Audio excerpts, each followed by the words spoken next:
odio como condición que oprime o amenaza a lo propio. En este sentido aparece un nosotros homogéneo y totalizante, que, necesitado de un enemigo para justificar su actitud defensiva, denuncia, desprecia y justifica el sufrimiento y a veces incluso la muerte de aquel que considera ajeno. El rechazo latente a quienes son percibidos como distintos o extraños siempre ha existido, pero no necesariamente se ha manifestado a través del odio como se manifiesta hoy de una manera tan abierta y tan descarada, sin reparos. Como consecuencia, podemos decir que la comprensión del nosotros mismos, del nosotros como un nosotros humano, nunca había sido tan escasa. Primo Levi, en Si esto es un hombre, obra en la que relata su vivencia como víctima de odio, muestra que como la presencia del otro hizo posible su supervivencia en los campos de concentración nazi por delante de la manutención o de otras cuestiones básicas. El otro, que le posibilitó un reencuentro con lo humano y fue una manifestación de que existía un mundo justo fuera del que él padecía.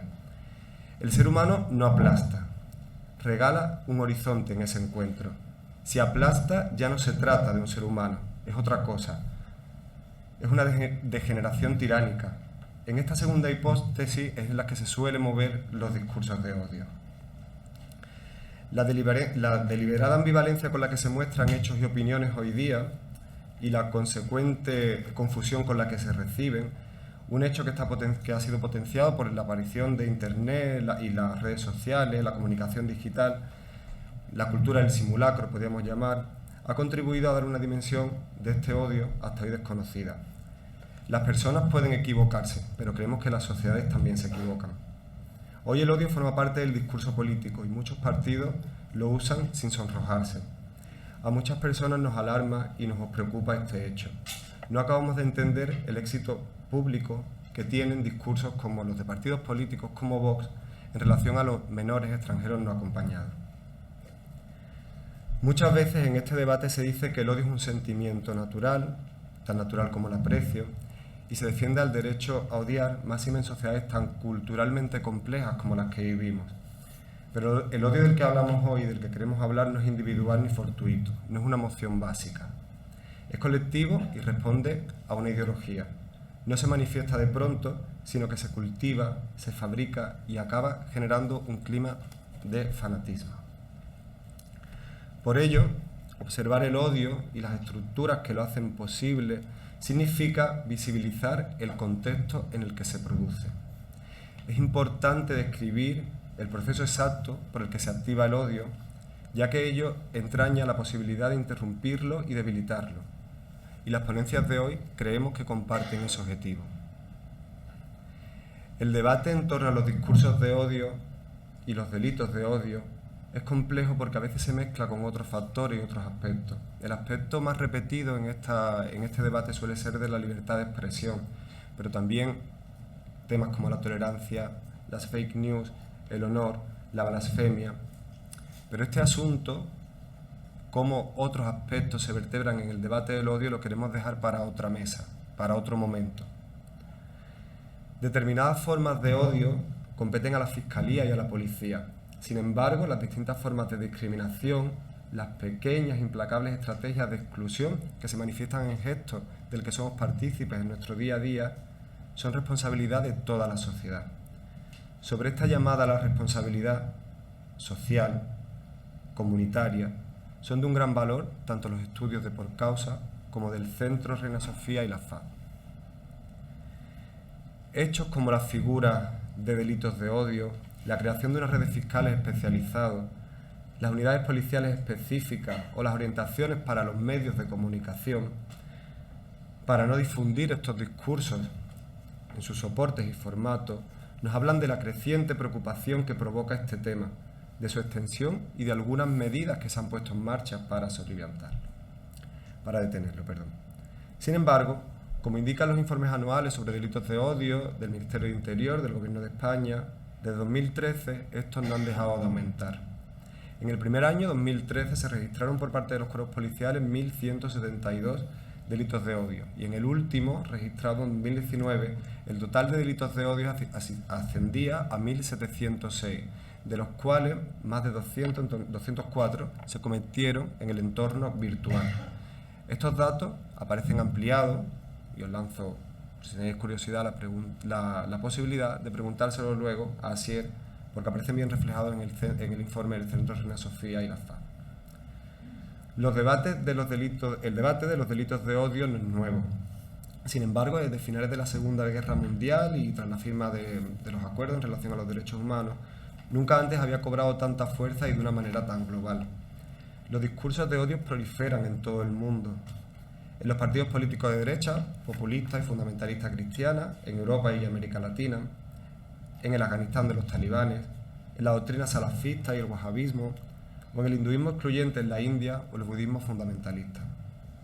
No es una cuestión etnocéntrica ni de Occidente.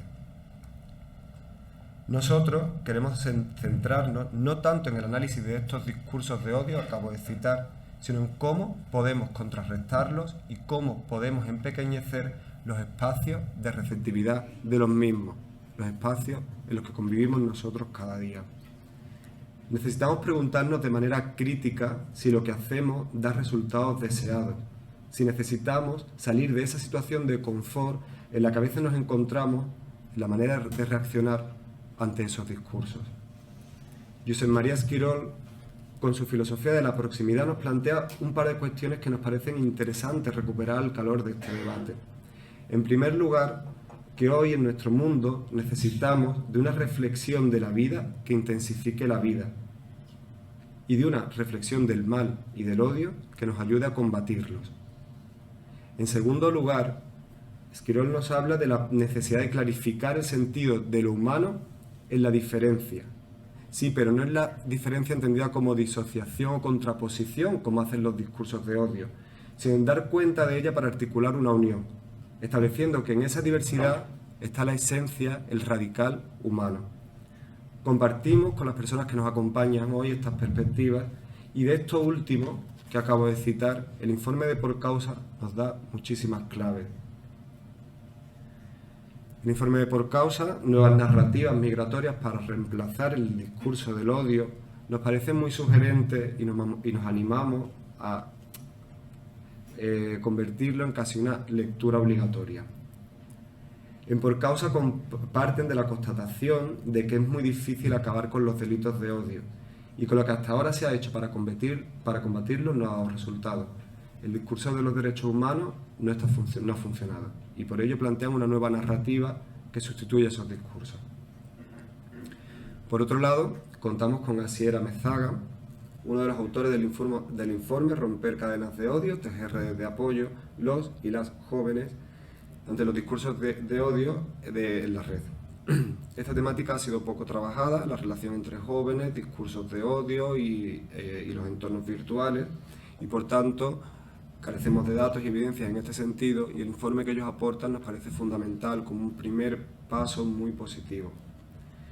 Este informe que nos presenta Asier reflexiona sobre los discursos de odio en el espacio online, espacio en el que la población joven está especialmente expuesta y se maneja con un alto grado de autonomía. Desde esta perspectiva nos puede ayudar a entender las vivencias de quienes sufren el odio, de quienes participan de él como espectadores y de los que lo ejercen. Aportar ideas sobre cómo actuar ante situaciones de odio en la red o visibilizar contranarrativas y estrategias para combatirlos. Un ejemplo de ello es la app que han diseñado para población entre 14 y 29 años que vienen desarrollando. Primero, tanto Vanessa, en primer lugar, como Asier, realizarán una intervención de unos 20 minutos para dar paso a una entrevista que dirigiremos desde la mesa, con preguntas en común y con preguntas específicas hacia cada uno, y dejaremos la última media hora del debate para que seáis vosotros mismos y vosotras mismas los que continuéis ese diálogo. Queremos darle a esta mesa, debido al tema que nos ocupa, un carácter dialógico en el que todos y todas participemos. Hola, buenos días. ¿A mí no se me oye? Hola, buenos días a todas y a todos.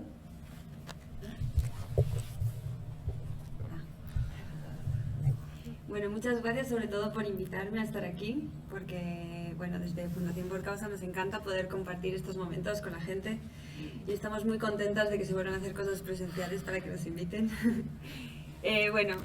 Para los que no conozcan, bueno, mi nombre es Vanessa Martín, soy coordinadora de comunicación y nuevas narrativas en la Fundación Por Causa.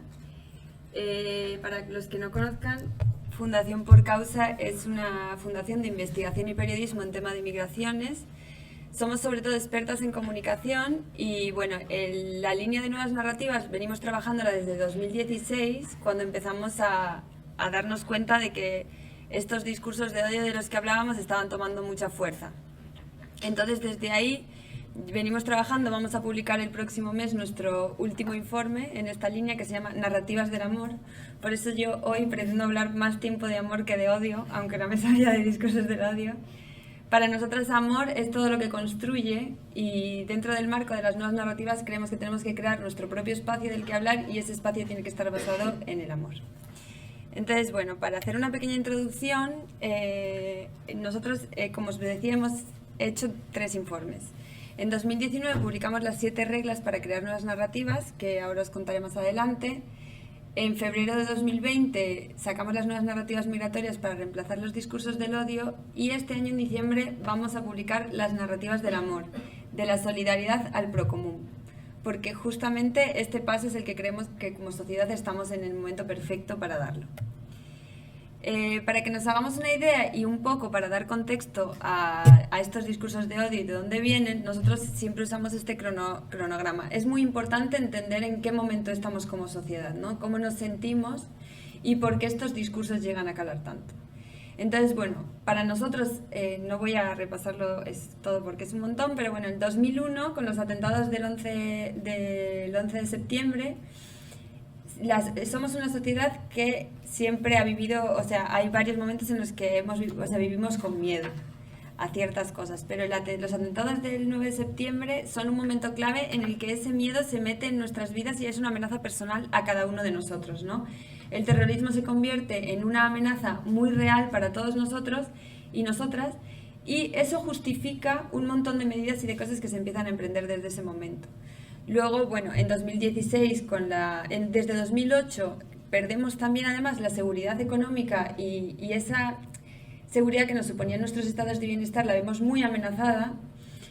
Y a partir de 2010, con el uso de teléfonos móviles se vuelve mayoritario por la parte de la población, todas las personas nos convertimos en emisores de información, es cuando ya esta narrativa basada en el miedo a un otro se hace muy masiva.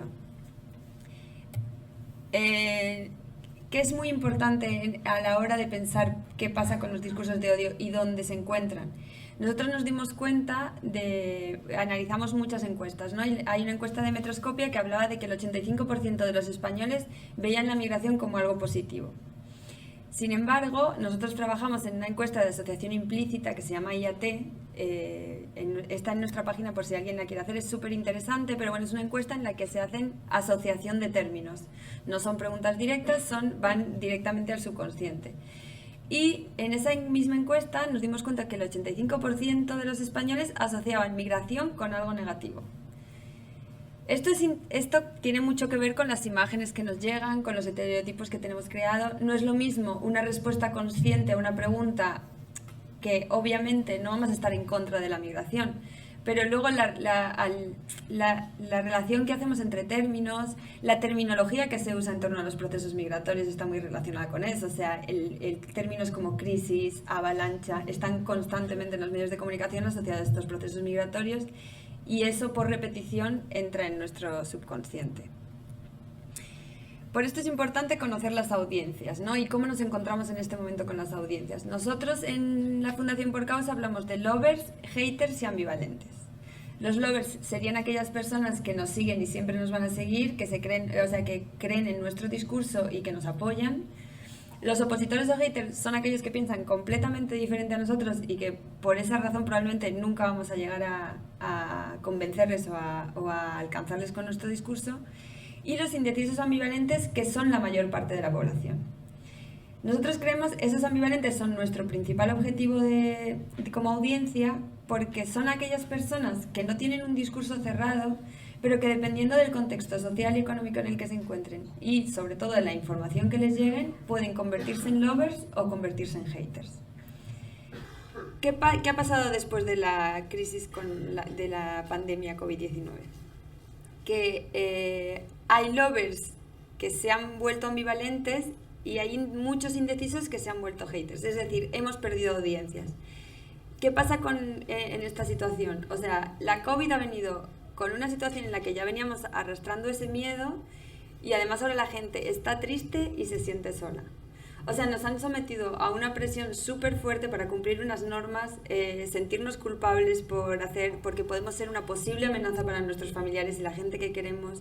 Hemos perdido la comunidad, ¿no? Porque lo que estaba prohibido era abrazar o juntarte con la gente a la que quieres y con la gente con la que quieres pasar el tiempo.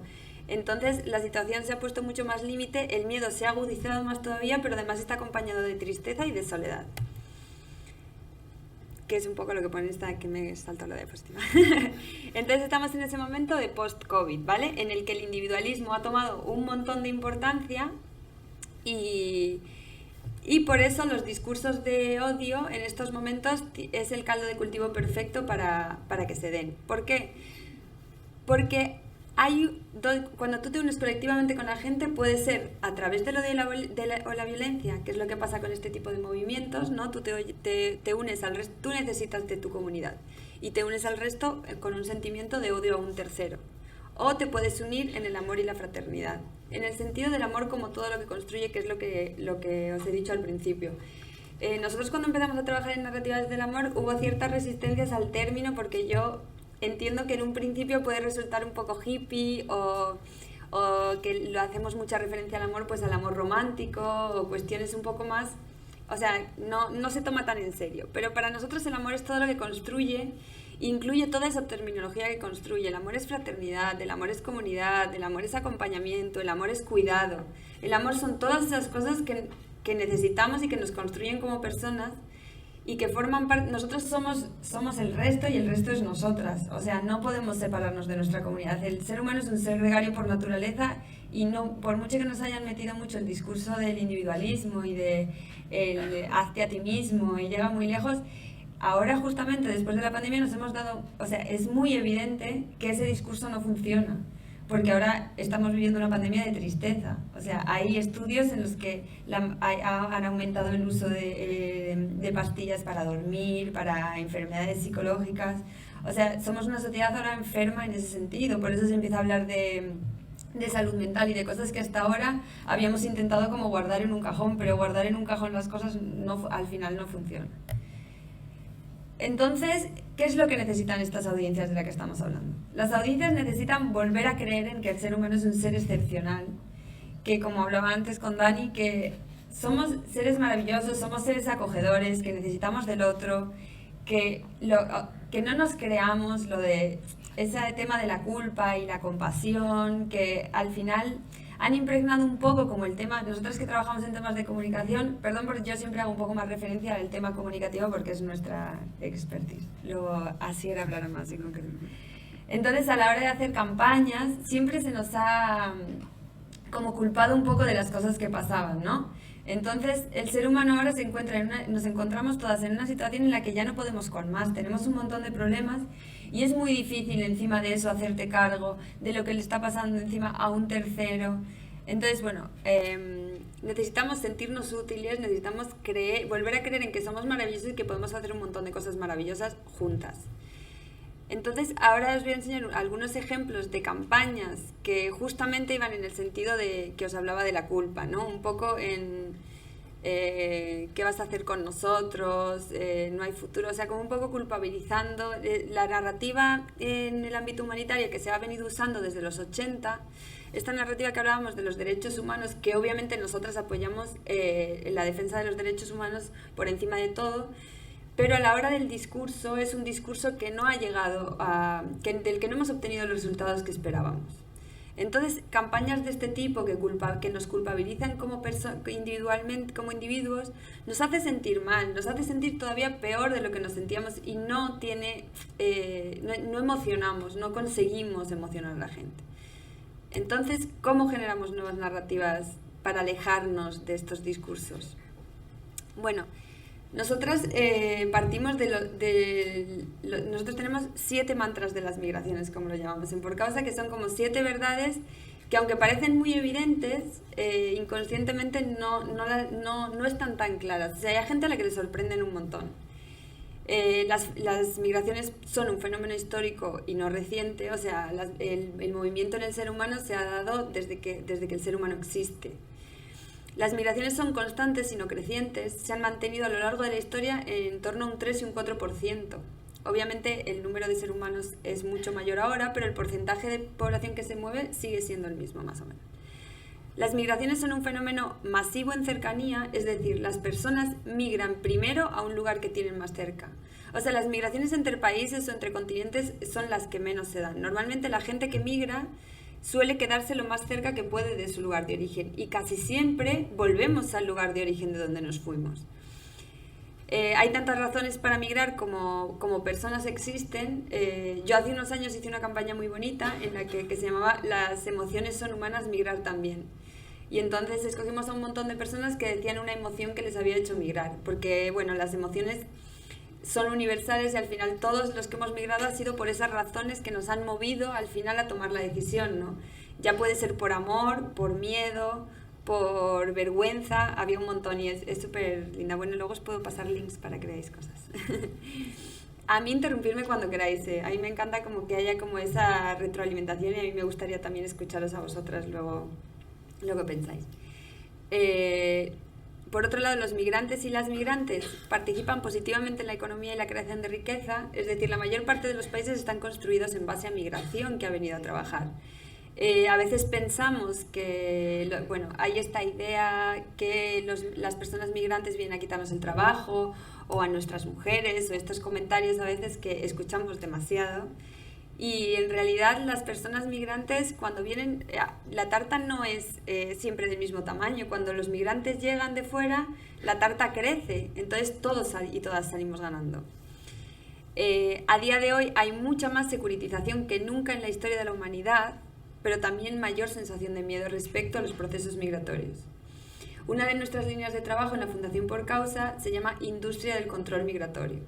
Y esto es porque nosotros queríamos como, en vez de justificar o ver lo que está los discursos de odio o analizarlos mucho, era como nos empezamos a hacer preguntas, ¿no? Y es como, vale, esto se está dando así, pero ¿y quién gana con esto? Y al hacernos esa pregunta salió una línea de trabajo que es Industria del Control Migratorio, de la que vamos a sacar también un tercer informe, que es súper interesante porque hay mucha gente ganando a partir del discurso de odio. Hay muchas empresas que están ganando mucho dinero en base a esto y es un negocio que en los últimos años se ha multiplicado. Y lejos de hacernos sentir más seguros, cada vez nos hace sentir más seguros y cada vez es más una amenaza. Y por último, que las migraciones no se pueden parar. Las migraciones es un fenómeno natural y como tal no se puede pasar. A la vista está que por muchas murallas que pongamos y por mucho que queramos impedir, la gente se sigue moviendo. Así que, bueno, esto de aquí abajo es un programa, nosotros hicimos un programa de YouTube con una compañera en el que tratábamos los 7 mantras y por si quieren visitar, pues pueden ver en nuestro canal de YouTube. ¿Cómo se trabaja para crear una nueva narrativa? Primero tenemos que crear, Por Causa somos tres unidades, ¿no? Está el área de investigación, el área de periodismo y el área de comunicación. Trabajamos todas en conjunto y transversalmente para crear justamente unos productos comunicativos que puedan llegar a esa audiencia ambivalente a la que queremos llegar. Entonces, por un lado tenemos el área de investigación que trabaja en la creación de ese conocimiento. Luego pasa por estas reglas y herramientas para la creación de un relato.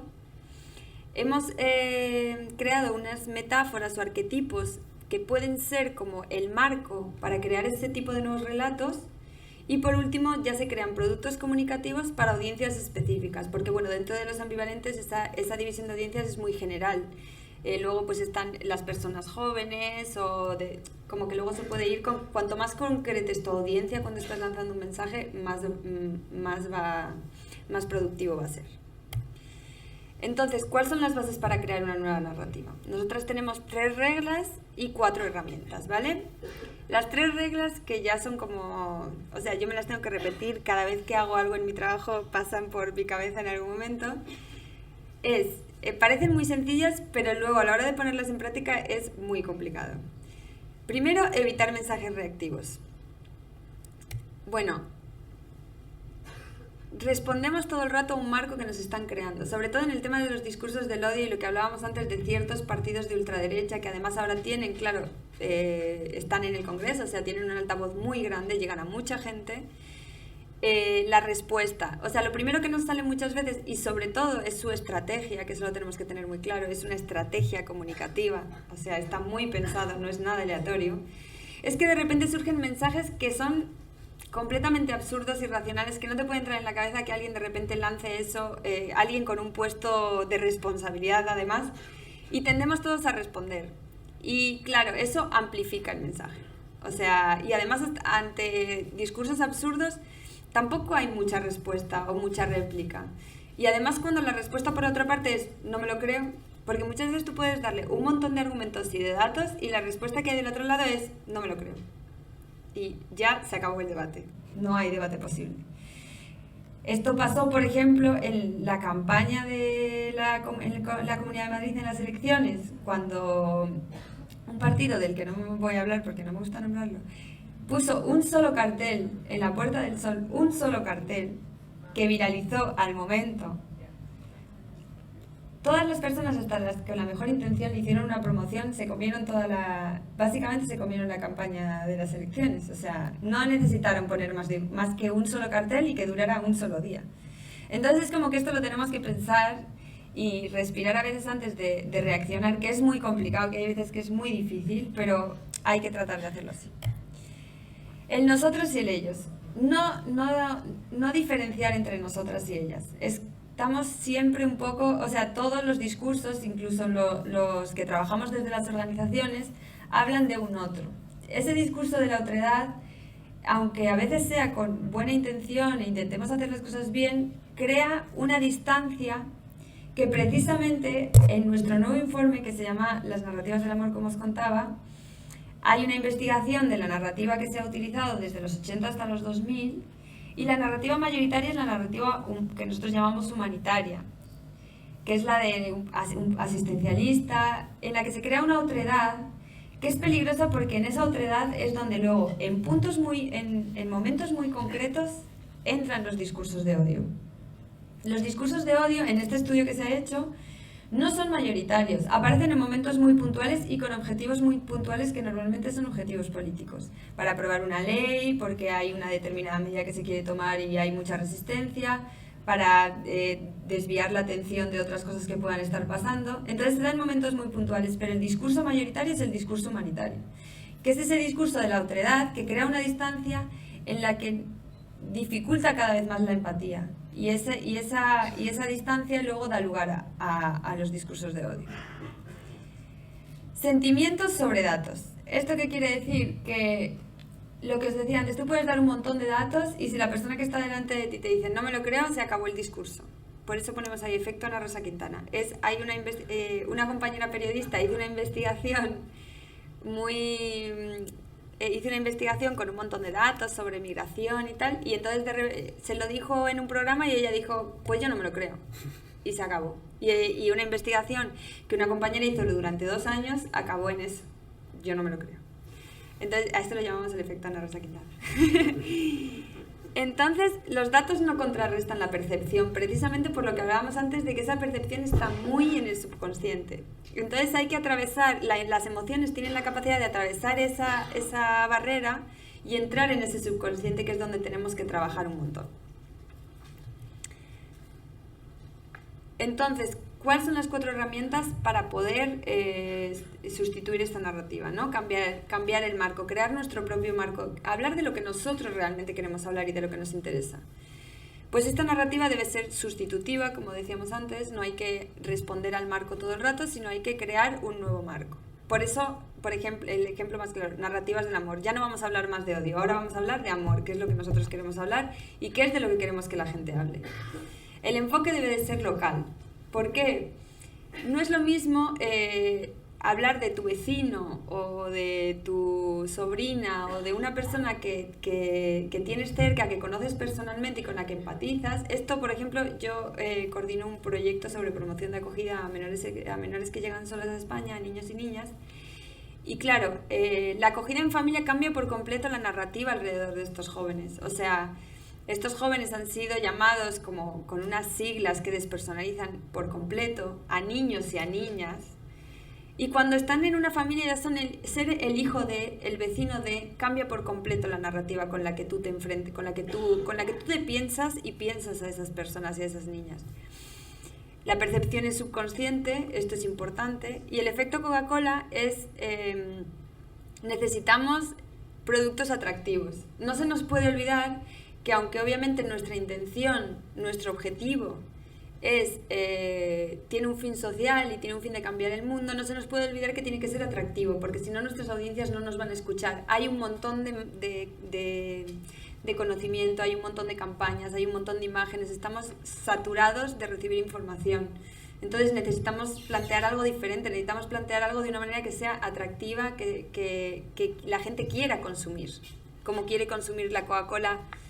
Cuando tú ves un anuncio de Coca-Cola, sientes que te estás tomando esa Coca-Cola, casi como un poco intentar ser inteligentes y jugar a conseguir ese efecto. Entonces, bueno, aquí os he traído algunos ejemplos de campañas que nosotros hemos hecho, nosotros o acompañados por gente con la que trabajamos. Una de nuestras favoritas es Life Begins with Migration, que es como el ejemplo, es uno de nuestros como logos. Estos son los ámbitos en los que nosotros trabajamos, lo que hablábamos antes de los contextos, ¿no? Uno es naturalizar la migración. Tenemos que hablar de la migración como algo natural, como por ejemplo, la vida es natural, igual que migrar. O sea, el ser humano nace de movimiento y por tanto somos movimiento. Por otro lado es el futuro. El futuro es un ámbito donde tú te puedes pensar de un montón de maneras. O sea, ¿cómo pensamos que será la España de dentro de 10 años? Este meme de la reina lo hicimos mucho antes de que fuera verdad. De que pasara el último escándalo. Entonces, ese futuro hipotético nos da la opción de pensarnos de un montón de maneras. Respecto a este futuro, nosotros hemos estado trabajando el tema de la utopía, porque creemos que vivimos en un mundo muy distópico. Las series son distópicas, los libros son distópicos, luego llegó la pandemia y ya sí todo se volvió distópico.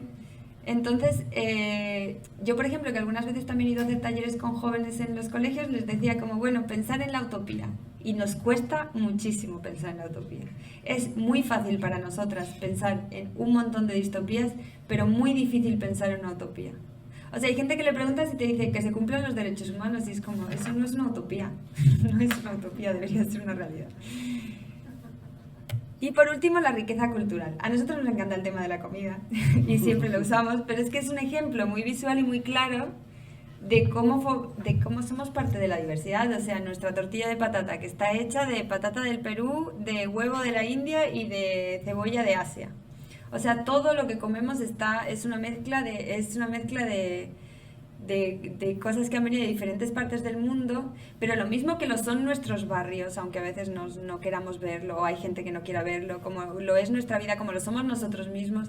Hay también esta campaña en el que un grupo de gente se hace una prueba genética, no sé si habéis visto, y que todo el mundo se sorprende muchísimo cuando le dan los resultados, porque de repente, no, yo soy súper ibérica de la península de toda la vida y de repente viene de África y de Asia bueno, que la mezcla es maravillosa, a mí me encanta.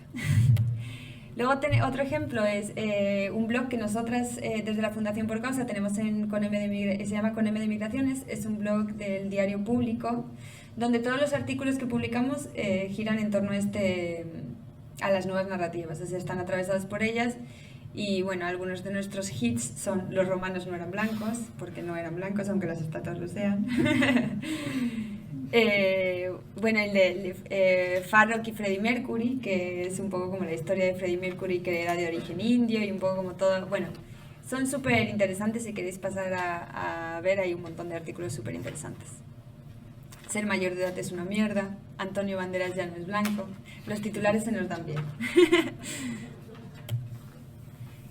Y luego algunos ejemplos que ya no son nuestros, pero que nos maravillan, es como Toscani, que era este fotógrafo de Benetton, que ya en los 80, que en un tiempo mostró la diversidad de una manera súper bella a través de sus fotos y súper arriesgada también para el momento en el que estaba. Y bueno, a nosotros nos encanta. Y la foto de abajo, donde hay un montón de gente abrazándose, se ha utilizado luego para una campaña de Adidas hace nada. O sea, es un referente, y es un referente de esto, de la diversidad, como algo maravilloso y bellísimo. Esta es una campaña también inspirada en él, en el que hay un montón de personas famosas que dicen eso, que la diversidad es una fortaleza, y son como actrices y actores muy famosos o cantantes que son, pues, que muestran la diversidad en la que vivimos. Y luego, por último, los discursos de Manuela y Jacinta, que son dos mujeres que nos encantan y que, bueno, la verdad que a través de sus discursos, por ejemplo, Jacinta, cuando hubo el atentado hace unos años, ella dijo como, en realidad, ellos somos nosotras, como rompiendo con esa diferencia entre nosotros y el ellos. Y la verdad que ya he acabado. Sí, yo soy muy rápida. Así que, bueno, muchísimas gracias por escucharme, espero que lo hayáis disfrutado y ahora conversamos. Nada, yo soy muy rápida. ¿Le paso el ordenador? Sí, lo paso yo. Bueno, dejo ahí, luego lo quitamos. Bueno, ¿os cambio de sitio mejor? Ah, sí. Sí, porque va a ser... Tú, te lo pongo yo, ¿no? Vale, se lo pongo yo, sí, sí. El micro...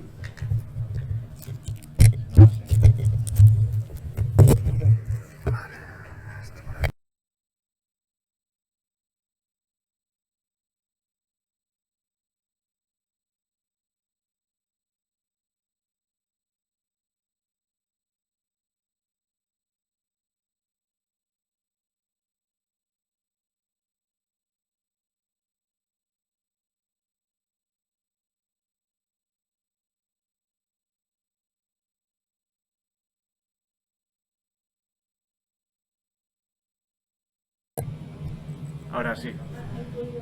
Hace acopla, ¿no? Ahora todo bien, ¿no? Vale, perfecto.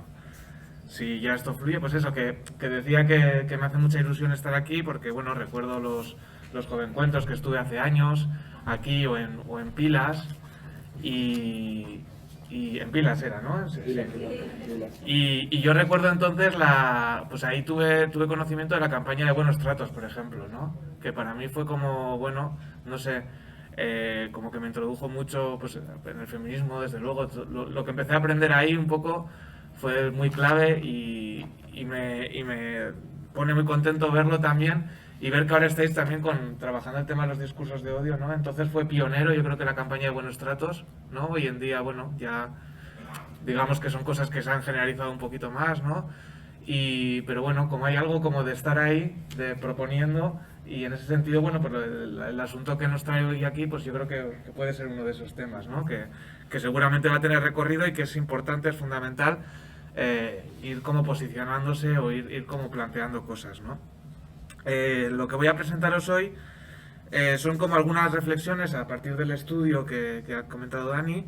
Es un estudio que hicimos en la cooperativa Indaga, que la hice junto a Maricruz García, Raquel Morado y Cristian Orgaz, y que estaba coordinado por Ignacio Mejías, ¿no? Junto a Stribor Kuric. Era un estudio que hicimos para el Centro Reina Sofía, Centro de Adolescencia y Juventud Reina Sofía. Y bueno, yo soy sociólogo y voy a hablar de un poco desde ahí. No me considero tampoco experto en este tema de ninguna de las maneras, pero bueno, sí quería contaros como un poco lo que sacamos de aquel informe y lo que nos hizo pensar, ¿no? Y en ese sentido, pues quizá las propuestas, yo creo que Vanessa ha traído unas propuestas como muy concretas, muy interesantes, y yo si me permitís voy a ir un poco más general, no voy a poder entrar porque no esto, pero seguramente yo creo que retomar muchas de las cosas que ha dicho Vanessa, ¿no? Lo que voy a contar aquí entonces parte sobre todo del trabajo que hicimos ahí en aquel informe, que fue en base a unas entrevistas de escucha activa que hicimos con jóvenes usuarias de redes sociales que habían sido de alguna u otra manera objeto de discursos de odio, ¿no? Lo que planteo también está muy escorado hacia Instagram y Twitter, que es más o menos por donde entramos nosotros, y eso va a determinar mucho también algunas de las cosas que voy a decir. Pero bueno, yo creo que voy a insistir, precisamente porque voy a insistir que el carácter relacional y contextual del discurso de odio. Y más o menos lo que quería plantearos son como 3 ideas, ¿no? Por una parte, que el discurso no es solo un conjunto de expresiones o de palabras, sino que el discurso antes del discurso de odio, el discurso de odio es un conjunto de relaciones también, ¿no? Entre cosas, personas, programas, aplicaciones, palabras también, emociones, ¿vale? El discurso es algo más amplio que eso. La otra idea es que los bots a veces son humanos, ¿no? Los bots de los que pensamos son humanos o podemos acabar actuando como bots, y que, en último lugar, que el discurso de odio puede impregnarlo todo, ¿no? Que es como una prevención, una de las cosas que más nos han preocupado del informe y de otro que hicimos posteriormente, ¿no? Parto un poco de la idea de que hay aquí se están hablando de 2 tecnologías, ¿no? 2 tecnologías que aparecen entremezcladas. Una es las propias redes sociales, ¿no? Que es donde me voy a centrar más. Pero la otra es el propio lenguaje. La propia lengua es otra tecnología y la entiendo relacionada con la otra, ¿no? En tanto que se activa, y que no son tecnologías neutrales, ¿vale? O sea, la idea es que ni las redes sociales ni la lengua son espacios neutrales donde, digamos, todos estamos participando en pie de igualdad, ¿no? En la lengua es evidente que hay academias que definen cuál es la manera correcta de hablar, cuál es la gramática que hay que utilizar. Yo creo que es una de las cosas también que el feminismo también ha puesto encima de la mesa, ha problematizado el género en el lenguaje, cómo afecta. Entonces, bueno, pero en primer lugar, tener en cuenta eso, que el lenguaje no es neutral. Y en segundo lugar, las redes sociales tampoco son neutrales, hay plataformas que las generan, hay plataformas que las crean, ¿no? Y el tipo de interacción también está atravesada por diferentes relaciones de poder, ¿no? Cuando hay reacciones, ¿no? Como, bueno, pues yo creo que los romanos no eran blancos, que decías, por ejemplo, ¿no? Como me venía un poco a la cabeza el caso de la sirenita, ¿no? Cuando aparece la sirenita negra y todo lo que va en contra de eso, es porque se parte también de una idea de neutralidad, ¿no? De lo blanco como lo neutral, lo blanco como aquello que es neutral, ¿no? Entonces, la hipótesis de trabajo un poco que partía el informe, aparte de esta idea en torno a las tecnologías, era también que partíamos como de la idea entre el discurso de odio en un extremo y en el otro extremo el acoso, ¿no? El ciberbullying, ¿no? Como una continuidad, ¿no? Y entendíamos porque en cierto sentido creemos que el ciberacoso o el ciberbullying es una actividad que está mucho más orientada hacia una persona, ¿no? Que trata de amedrentar a una persona, inventarse insultos para esa persona, pero sin embargo que hay una parte que es una vulnerabilidad social, que es cuanto más vulnerable hay gente, lo mismo que digo que no es neutral, hay gente más o menos vulnerable a las redes, y la vulnerabilidad habla precisamente de que a veces no es necesario que te dirijan a ti concretamente para que eso sea un caso, para que sea odioso, para que eso sea un caso que nos haga daño, ¿no? En ese sentido, a veces también cuando se habla de discurso de odio, precisamente porque se entiende de la idea de odio como que es una cosa que tiene que ver solo con palabras o solo con expresiones, cuando se habla del discurso de odio respecto a los policías no tiene sentido hablar de ese tipo de discursos de odio, porque cuando hablamos de discursos de odio hablamos precisamente de que se activa precisamente una vulnerabilidad, ¿no? Es un discurso de odio en tanto que yo utilizo una serie de expresiones, pero el poder de esas expresiones tiene que ver con toda la violencia institucional que hay contra estas personas, ¿no? Yo creo que eso es un punto importante para tener en cuenta. Y precisamente por eso, un poco la primera idea que quería plantear es que el discurso no es un conjunto de expresiones o palabras, sino que es una relación social más amplia, ¿no? Que cuando estuvimos haciendo el informe, algunas definiciones institucionales que hablaban del discurso de odio hablaban de un conjunto de expresiones o de palabras que difunden o promueven el odio. Bueno, nosotros creemos que precisamente el discurso de odio no solo son esas palabras, sino que también remite a una relacionalidad, ¿no? A las relaciones entre personas, entre grupos, entre expresiones también, pero también entre programas, ¿no? Los algoritmos que procesan esas relaciones sociales, los programas, o sea, los programas como software, los programas políticos, también forman parte de, digamos, ese entramado que genera los discursos de odio. Entonces, entendemos que las redes sociales son digamos, una máquina de establecer relaciones, ¿no? Y lo entendemos desde ahí y, insisto, la idea de que no es neutral. Eso nos ponía, bueno, en este caso no la he puesto, pero eso, por ejemplo, ¿a qué me refiero con esto? ¿No? Me refiero, por ejemplo, a una de las personas que entrevistamos, que era una persona racializada, ¿no? Yo creo que estas eran algunas de las a las que se referían. Una de estas personas a la que entrevistamos, bueno, pues una manera de ataque que tuvieron contra él fue poner un rostro de un simio y su rostro, diciendo cuál es la diferencia entre ambas, ¿no? Digamos, la relación que hay entre esas dos expresiones, remita precisamente a la relacionalidad. Quiero decir, no tendría sentido, no tendría ningún carácter odioso si no hubiese detrás toda una idea colonialidad, todo un sistema de explotación, toda esa violencia institucional, no estaríamos hablando de discurso de odio. Entonces, de nuevo, no son expresiones, sino relaciones entre expresiones que están mediadas por otras instancias que generan violencia, ¿no? En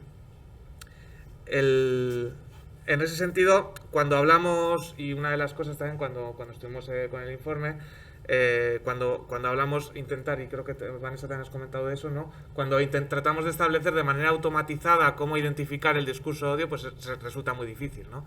Y en ese sentido, pues si hacemos a través de términos que pueden generar el odio, pues es difícil. Y en otros casos también incluso puede generar más odio. Entonces, una de las usuarias nos hablaba del caso de TikTok, ¿no? TikTok, por ejemplo, que funciona con vídeo, la manera que hay de identificar el odio en TikTok son con personas que ven los vídeos y identifican si ven o no si ven o no odio, si ven incumplimiento de algunas de las condiciones. Pues en TikTok lo que sucede es que muchas veces ese dispositivo sensor genera a su vez odio. ¿Por qué? Porque son aquellas personas que no son normativas, que no son, digamos, las personas, pobres, mayores, las personas menos normativas, aquellas a las que a los sensores les va a parecer siempre más... no sé si se entiende. Precisamente, de nuevo, no son expresiones, no son palabras, sino que es también toda la relacionalidad que hay en juego, ¿no? Y en ese sentido, quizá se me ha descuadrado, sería la tercera. Vale. La siguiente. Ahí. Okay. Vale. En ese sentido, uno de los ejemplos también con una persona que estuvimos hablando era, pues los términos que podía haber asociados, ¿no? Si tomamos una persona a la que, le estuvieron acosando y en redes le ponían que era una persona no normativa y que ella lo interpretaba desde el rollo desde el asunto del body positive. Ahí veíamos como dos nubes de palabras, ¿no? Y si os digo qué palabra os parece más odiosa, si os parece más odiosa la palabra obesidad o la palabra gorda, ¿no? ¿Cuál diríais? ¿Cuál os parece más odiosa? Gorda, ¿no? Bueno, pues en este caso ella nos contaba, y precisamente lo que pudimos ver también en las propias redes, es que tenía mucha mayor capacidad de hacer daño la palabra obesidad, porque era una palabra que traía consigo toda la institución médica, que traía consigo todas las rigideces y todas las relaciones de poder que había ahí generadas. En ese sentido, cuando remitían a la obesidad, obviamente no eran médicos expertos los que le estaban contestando, pero cuando le remitían a la obesidad, remitían a su derecho o no a tener atención en el sistema público, es en el momento de pandemia. Entonces, en el momento en que ella mostraba su físico, orgullosa, las respuestas remitían a la idea de obesidad, ¿no? Y era mucho más odioso, donde incluso se le estaba planteando eso, que no tuviera derecho a la atención médica. Sin embargo, la palabra gorda, que es una palabra en principio que parece como que puede ser más odiosa, que es adjetiva, que adjetiva a una persona, sin embargo, en muchos sentidos, aparecía, como veis ahí, aparece asociado al estoy gorda, bueno, puede ser un terreno más ambivalente, ¿no? Donde ella misma utilizaba la palabra gorda en el sentido positivo. O sea, curiosamente una palabra adjetiva que puede ser como más gruesa, puede ser resignificada con mayor facilidad porque no tiene un conjunto de instituciones detrás, ¿no? Era una de las ideas que queríamos plantear. Luego, en segundo lugar, también plantear que los bots, ¿no? Los bots muchas veces no son humanos, ¿no? Y esto venía un poco, bueno, nos hablaban de los haters, de los trolls. Al troll se le dibuja con cara de troll, ¿no? Digamos, se asume que hay un troll detrás que tiene este rostro. Sin embargo, luego sucede que muchas de las personas también que participaban en redes reconocían que en algún momento ellas también podían ejercer un poco el papel de troll, el papel de hater. Entonces entendíamos que el papel de troll o de hater, ¿no? Podía ser como mucho más flexible, mucho más modulable de lo que parecía aparentemente, ¿no? Que en algún momento ellas reconocían que entraban al barro y que también podían participar de eso. Y quizá entender también eso, que el hater, el troll, no es una persona, sino que es una persona que está mediada también por la red social, ¿no? Entender que la tecnología de la red social y la persona se funden en ese momento. No sé, me viene de nuevo el ejemplo del feminismo, ¿no? También entender como cuando entendemos que un maltratador es una persona que tiene X características y que resulta visible en cada una de las cosas que hace que es un maltratador. Creo que sucede algo parecido con el hater, ¿no? Entender que es en esa situación donde aparece y que hay que entenderlo también de acuerdo con ese contexto.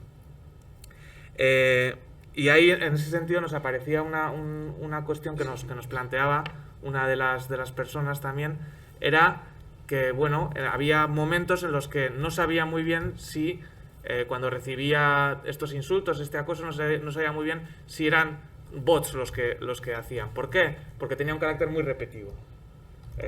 Recibimos o reciben discursos de odio de manera repetida que además repiten siempre el mismo patrón, el mismo tipo de palabras, ¿no? Nos hablaban también de las fotopollas, también que se recibían, ¿no?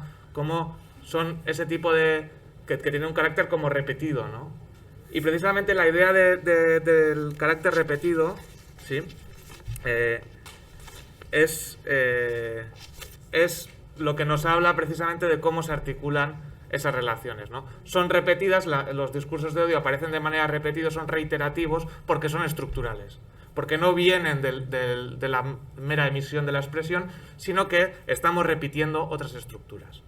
Y en ese sentido nos parecía la idea también de que quizá el bot también es humano, ¿no? El bot al que atribuimos también puede ser humano. Y eso nos venía un poco el caso de Tai, que no sé si conocéis, es el caso de una inteligencia artificial que creó Microsoft y que la tuvo que quitar de 16 horas porque se dedicaba a dar discursos de odio, xenófobos, racistas, etcétera, ¿no? Era una inteligencia artificial que aprendió de las redes, ¿no?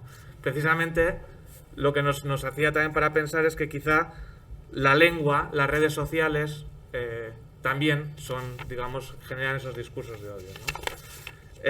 Y finalmente quería plantear una última cuestión, que luego igual entramos más en las cuestiones concretas, pero era una cosa que nos preocupa también con otro informe que hemos estado trabajando ahora, y es que el discurso de odio puede acabar impregnándolo todo. ¿Qué sucede? Que muchas de las personas decidían dejar de usar las redes sociales, decidían cerrar una cuenta, decidían no incluir a ciertos amigos, ciertas amigas en todo eso, y eso nos parecía como muy preocupante. ¿Por qué?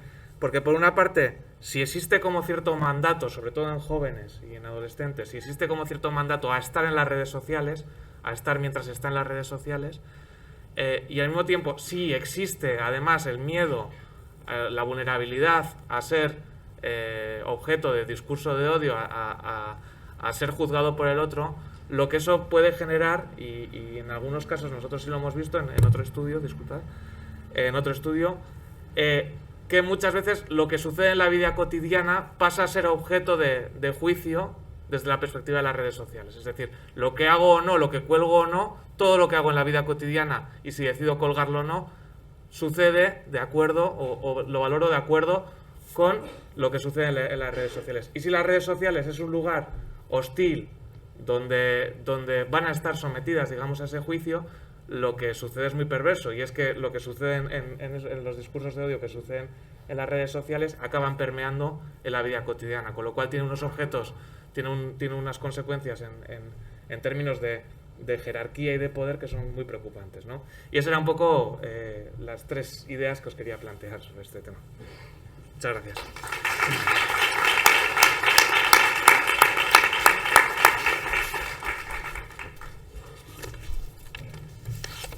Vale, pues empezamos el diálogo con nuestros 2 ponentes. Como repetí al principio, es con intención de que empiece en esta mesa, pero que se traslade a todos vosotros y nosotras. En primer lugar, el bloque de preguntas común empezaría con cómo pensáis que se pueden aplicar estas nuevas narrativas en personas jóvenes, chicos y chicas, y si es posible trasladarlas a la comunicación en red. ¿Vale? Bueno, yo creo que sí, obviamente se puede. De hecho...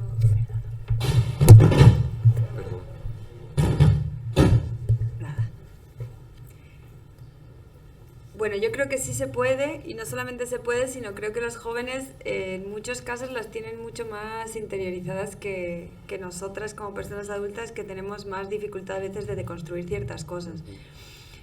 Es verdad que el discurso de odio está calando mucho entre gente joven y eso abruma un poco, asusta, pero por otro lado, por ejemplo, en el tema del feminismo y en ese sentido, yo siento que que las cosas se dan de una manera muchísimo más natural y que en ese sentido esos discursos los tienen muy interiorizados. Por eso creo que la capacidad existe.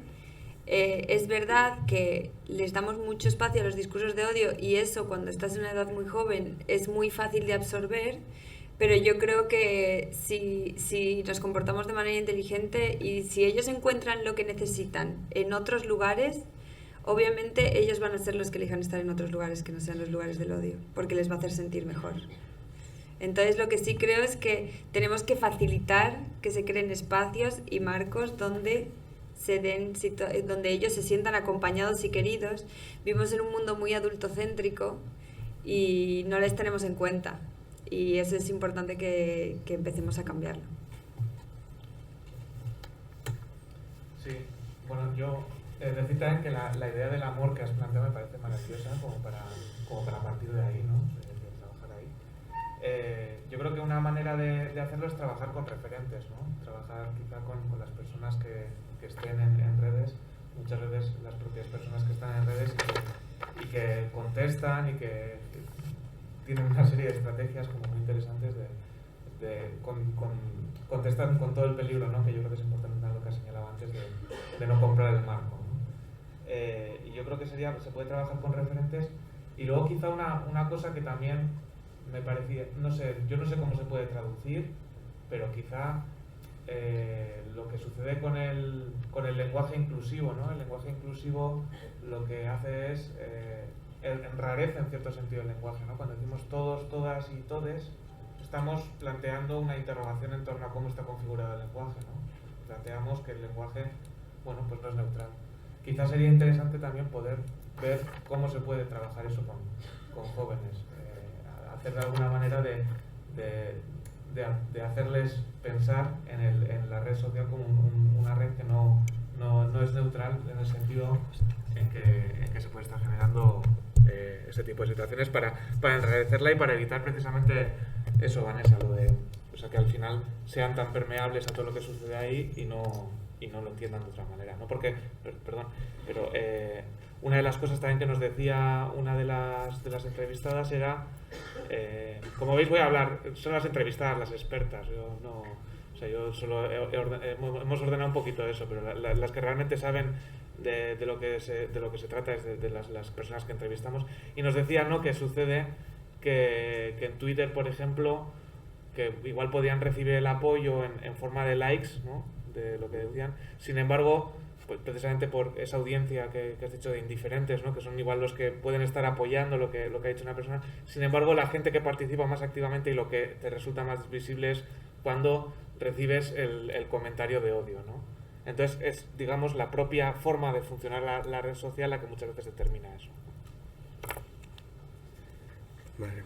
La segunda pregunta tiene que ver con, a veces, desde los movimientos pro-inmigrantes, nuestras respuestas reactivas a estos discursos de odio se han fundamentado en la defensa de los derechos humanos como una cuestión de primer orden en esos discursos.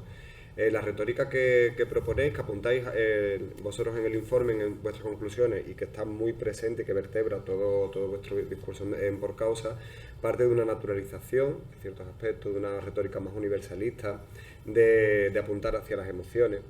En ese sentido, nosotros nos preguntamos si no se corre el riesgo de banalizar el discurso de las migraciones en ese intento y de que genere nuevos conflictos a la hora de expresar una realidad que ya es conflictiva por sí y que está insertada en unas dinámicas políticas y sociales que generan más conflictos, ¿no? o los promocionan. ¿Qué creéis sobre este riesgo? A ver,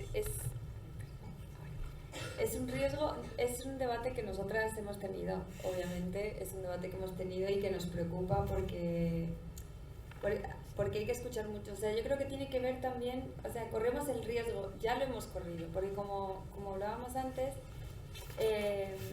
el discurso en torno a las migraciones habla de una parte del proceso migratorio muy estrecha también. O sea, si se habla de derechos humanos, para nosotras creemos que es súper importante, obviamente, seguir defendiendo los derechos humanos en los tribunales, que es donde hay que denunciar. O sea, las violaciones de derechos humanos hay que denunciarlas en los tribunales.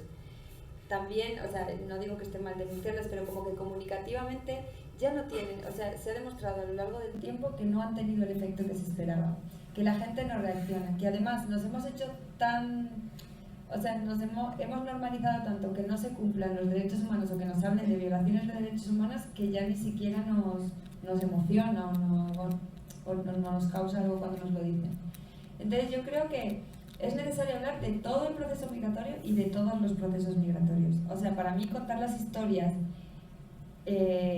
también traumáticas es importante, pero no solo contar las historias traumáticas, no solo hablar del viaje. Los procesos migratorios, desde que una persona decide irse de su país hasta que llega y se instala en el país de llegada, es un proceso súper largo, emocionalmente súper fuerte, que pasa por muchas etapas y que normalmente la parte comunicativa, la parte que se da a conocer es la del viaje, y normalmente la del viaje cuando es traumática.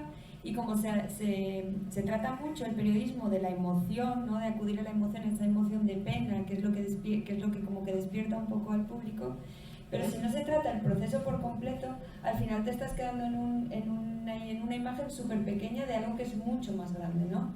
Entonces yo creo que en primera persona obviamente hay que contar todos los tipos de historias, y también hay que contar las historias que sean mejores, que sean peores, que cada persona las habrá vivido de una manera, pero no quedarnos solo en la tristeza y en que al final es un poco, yo creo que ni siquiera es un discurso, yo no creo que vayamos a banalizar, sino a lo mejor lo hacemos más de verdad, lo hacemos más real, creamos los procesos migratorios de una manera más amplia, que es lo que son, porque hay un montón de movimientos.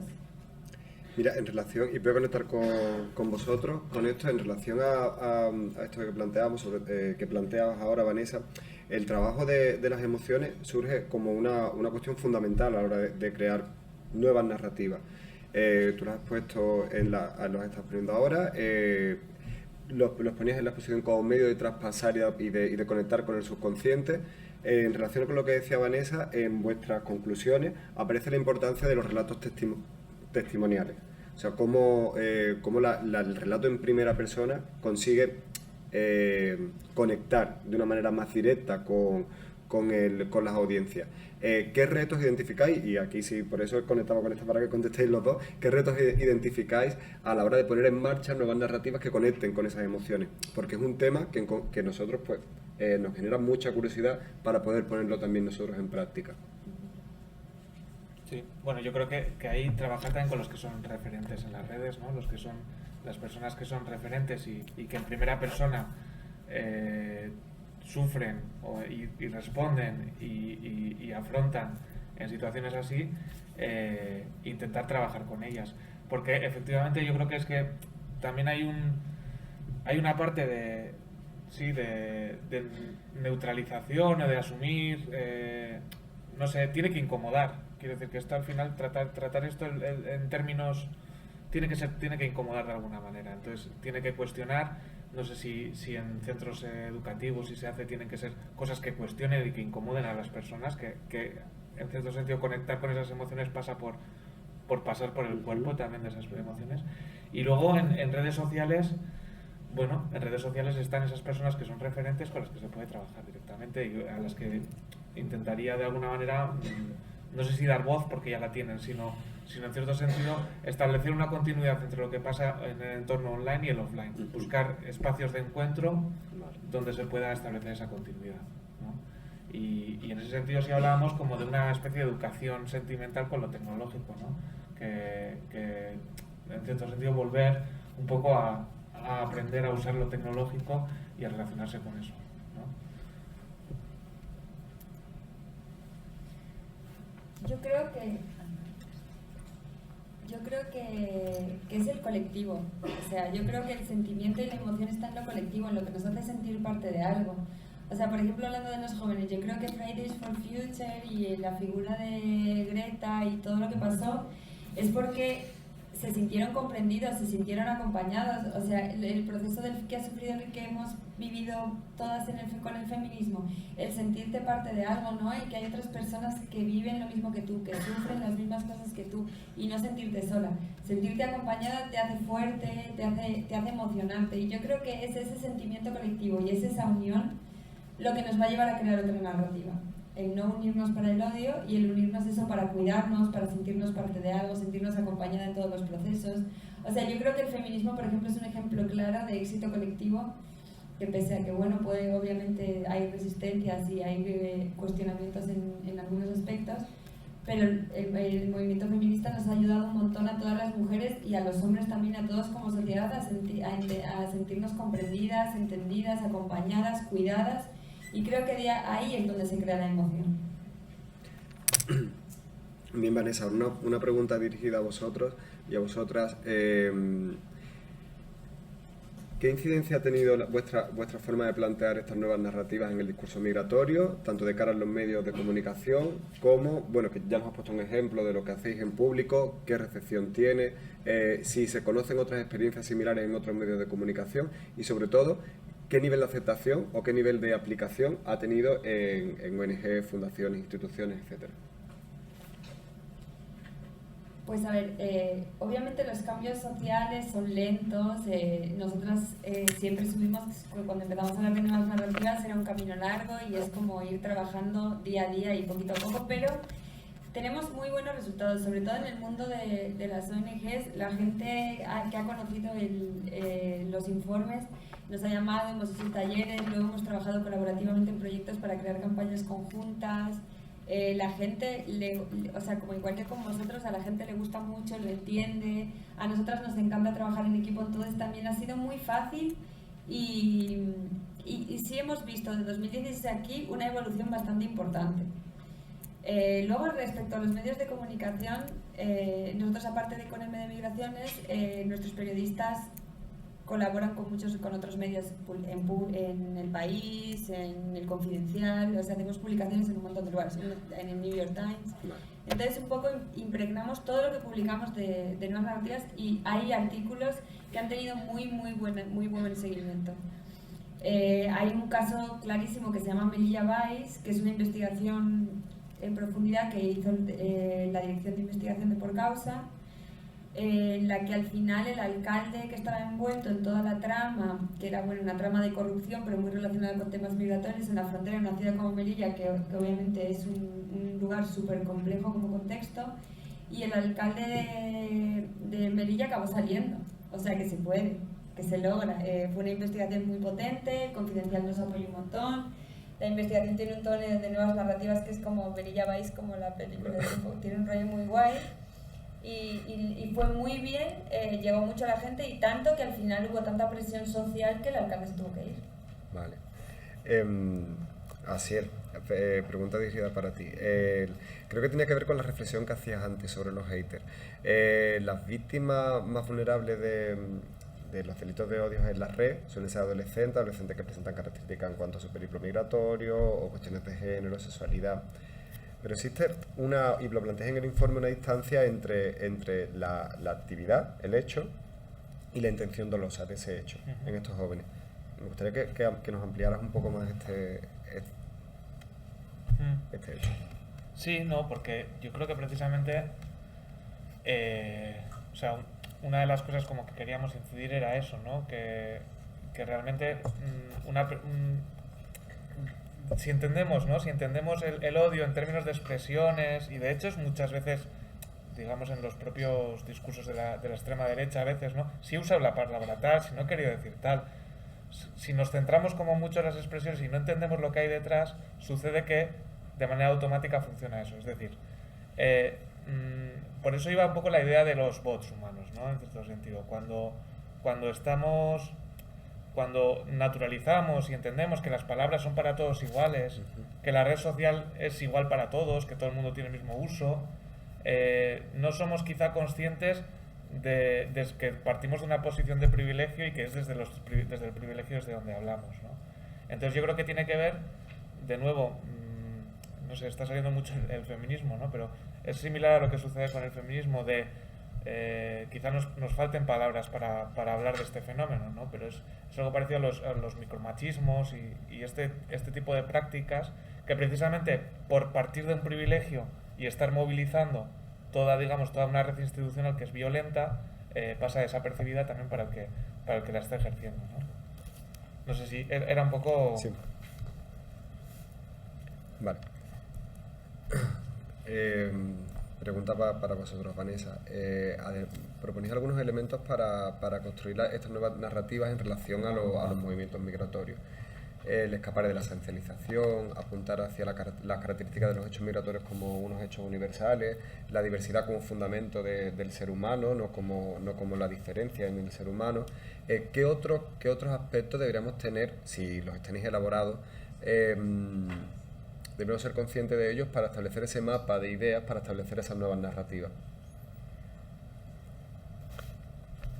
Voy a repetir un poco, pero un poco lo que apunta nuestro último informe que vamos a publicar ahora en diciembre es el tema de la colectividad. O sea, nos hemos dado cuenta, y después de la pandemia del COVID mucho más, y en este momento, que hay que apuntar a la colectividad, al sentimiento colectivo, que lo que necesitamos por eso hablamos tanto del feminismo, porque es un ejemplo de éxito que nos está funcionando, que bueno, es que es un proceso que todavía nos queda muchísimo camino por recorrer, pero la colectividad, el sentirse acompañado, o sea, hay que crear espacios o tenemos que recrear esos espacios porque éramos mucho más colectivos antes, ahora nos han individualizado mucho, como un poco de manera artificial, y hay que volver a lo colectivo. Hay que volver a crear esos espacios colectivos estos espacios donde podamos compartir, donde podamos intercambiar, porque buscando ese procomún, no el sentirme mejor por ayudar al otro, sino como es que todos y todas vamos a estar mejor así. Solo en lo colectivo nos vamos a lograr sentir acompañados y queridos, que al final es lo que todas y todas las personas buscamos. Así es, en las propuestas de vuestro informe dotáis de un papel para combatir los discursos de odio en la red, un papel muy importante a la educación. Llegáis a dar propuestas en varios sentidos, a nivel educativo, medios de comunicación, medios de comunicación, nivel educativo, familia. ¿Qué retos concretos identificas que nos podemos encontrar a la hora de tomar esa conciencia, de ese pensamiento crítico que también habláis, para poder combatir los delitos de odio en la red? ¿Qué retos en esa labor educativa que articuláis, que planteáis que debemos articular? Bueno, no sé, yo creo que lo primero hay curiosamente las redes sociales como que refuerzan la idea de que hay una diferencia radical entre lo que sucede en redes y lo que sucede en el día a día, ¿no? Y creo que alimentamos eso, creo que forma parte de nuestro subconsciente, ¿no? Que la alimentamos constantemente porque la manera que tienen las redes de funcionar es un poco esa, ¿no? Pero voy un poco a la idea de bueno, del postureo en las redes, de las redes, las personas que no muestran su rostro, o no sé, que vamos pensando un poco como si las redes fuera como un espacio que fuese como una burbuja donde suceden otras cosas, y creo que tengo la sensación que desde el ámbito educativo, desde los medios de comunicación, se alimenta esa idea. Y quizá el reto sería tratar de hacer funcionar y de entender o de hacer entender las redes sociales en la complejidad y cómo está integrado en el día a día, ¿no? Cómo está integrado en términos tanto de generar, de las consecuencias que tiene el papel que juego en un momento dado en las redes, ¿no? De qué consecuencias tiene sobre las personas, los usuarios que están al otro lado. Es curioso porque solo tenemos expresiones para hablar de como si fuese un umbral difícil de franquear, ¿no? Quizá tenemos también que pensar en otros términos. Y quizá el reto fundamental tenga que ver con eso, tenga que ver con cómo establecer esa continuidad. Quizá ahí la narrativa tendría más que ver con cómo insertamos y cómo entendemos las redes, porque tengo la sensación, bueno, en esto y en otros muchos ámbitos, que esto ha llegado muy rápido y que no hemos tenido como los instrumentos para pensar en lo que nos ha llegado de golpe, ¿no? Entonces, a mí una de esas cuestiones es pensar en la complejidad que tiene eso. Lo mismo, la complejidad que tienen los discursos, no son solo palabras, son palabras que transportan relaciones más amplias. Y la complejidad que tienen las redes, no son solo tweets, son tweets que transportan y que movilizan redes más amplias. Quizá desde ahí yo creo que sería como una de las cosas para pensar. ¿Cómo se hace eso? Yo no sabría responder a eso, pero sí intentar pensar en esa clave, ¿no? Y al menos no naturalizar lo contrario, no naturalizar que eso es un espacio aparte, una burbuja o lo que sea. ¿Yo puedo hablar? Sí, claro. Sí, seguro que Vanessa habéis pensado en estrategias más concretas de eso. No, nosotros no trabajamos tanto en redes. La cosa es que sí me parece importante decir que en redes pasan cosas muy buenas también. O sea, las redes han sido una herramienta, sobre todo para los jóvenes, de unión y de poderse contactar y bueno, nosotras como organización, o sea, de intercambio de conocimiento y de información de un lado al otro del mundo de manera instantánea, de protección también muchas veces de unas a otras personas sobre cosas que están pasando en el ámbito de la comunicación, o sea, que no se quede solo en cómo no sabemos usarlas. Creo que hay como de todo en la vida, hay un buen uso y un mal uso. Hay cosas que se hacen muy bien y creo que precisamente los jóvenes han podido mantener durante la pandemia, bueno, los jóvenes y los no jóvenes también, durante la pandemia ese contacto social y esa comunidad gracias a las redes. Entonces yo creo que igual hay que darle más, a lo mejor tenemos que darle más peso a eso, intentar crear ese tipo de espacios en redes y limitar y trabajar mucho en limitar o en regular también, porque es verdad que es muy nuevo todo y nos queda un poco grande regular estos otros usos que son tan dañinos y tan malos para todas y sobre todo para las personas jóvenes.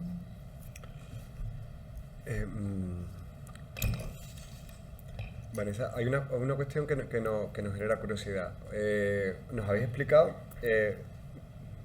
increíblemente bien y de una manera muy gráfica cuál es el proceso que seguir las diferentes fases a la hora de establecer una nueva narrativa, ¿no? Cuál es el mecanismo para crear finalmente un producto que pueda llegar y conectar con ese subconsciente de manera emocional. Nos gustaría saber, porque nos interesa mucho de manera práctica, si tenéis ya pensadas narrativas para temas como los refugiados, la gestión de fronteras, menores o la gestión humanitaria en aspectos que tienen que ver con la inmigración. Pues sí, porque trabajamos todos esos temas y todo lo que hacemos está atravesado por nuevas narrativas. Entonces, bueno, por ponerte un ejemplo, este año publicamos un informe que se llama Crecer sin papeles, que ha sido uno bueno, que no solo publicamos un informe, pero es todo un proyecto de mucho tiempo. Ahora va a salir un podcast, o sea, hay varios materiales de comunicación, pero para mí es muy nuevas narrativas, porque es un informe de niños que crecen sin papeles en España desde la perspectiva de los niños. Claro.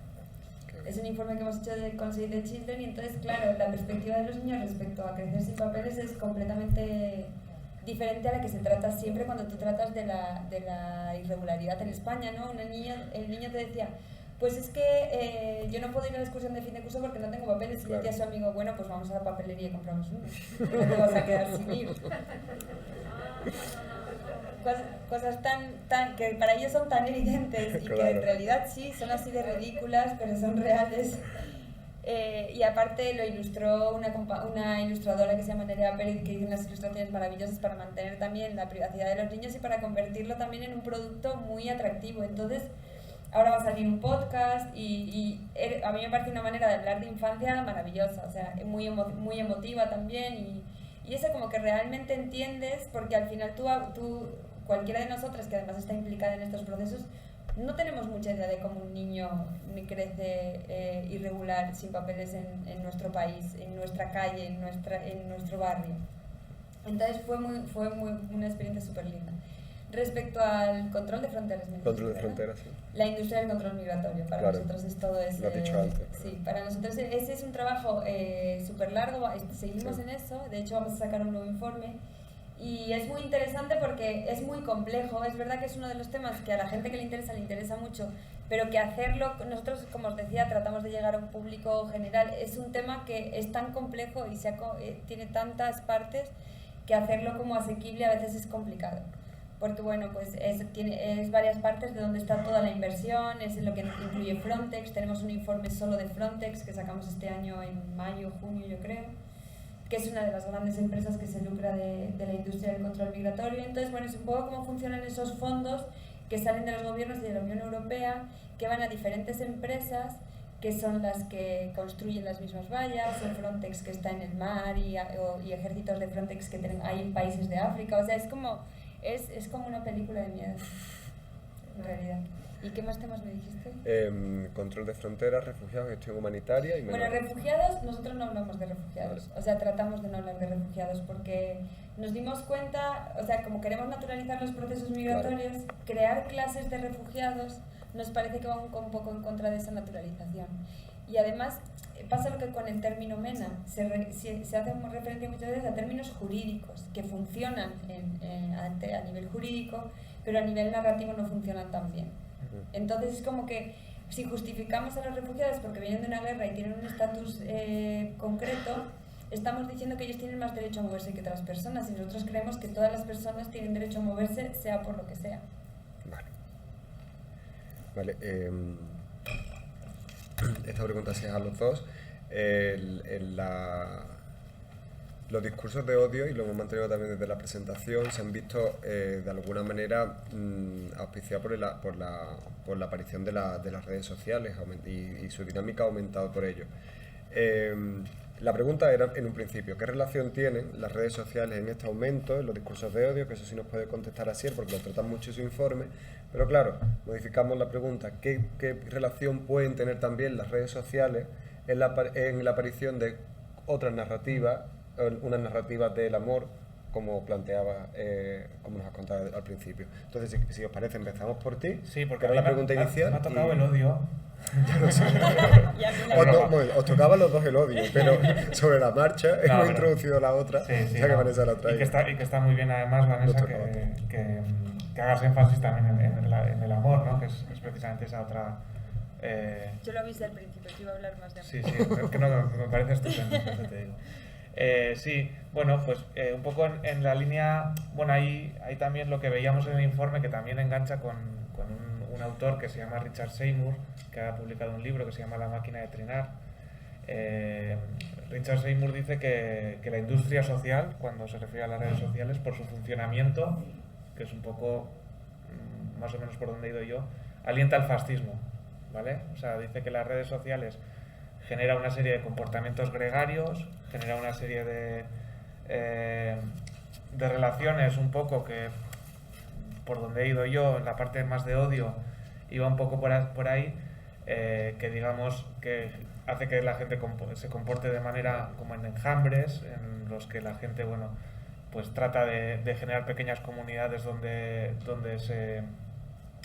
digamos se genera siempre un otro respecto a un otro. Sin embargo, y un poco en esa línea, creo que también, bueno, yo esto creo que puede haber algo de tecnofobia aquí también en la idea de Richard Seymour, que sería que básicamente es eso, o sea, la manera de funcionar que tienen las redes sociales, la manera que tienen de generar relaciones, ¿no? En las que son redes, en las que hay como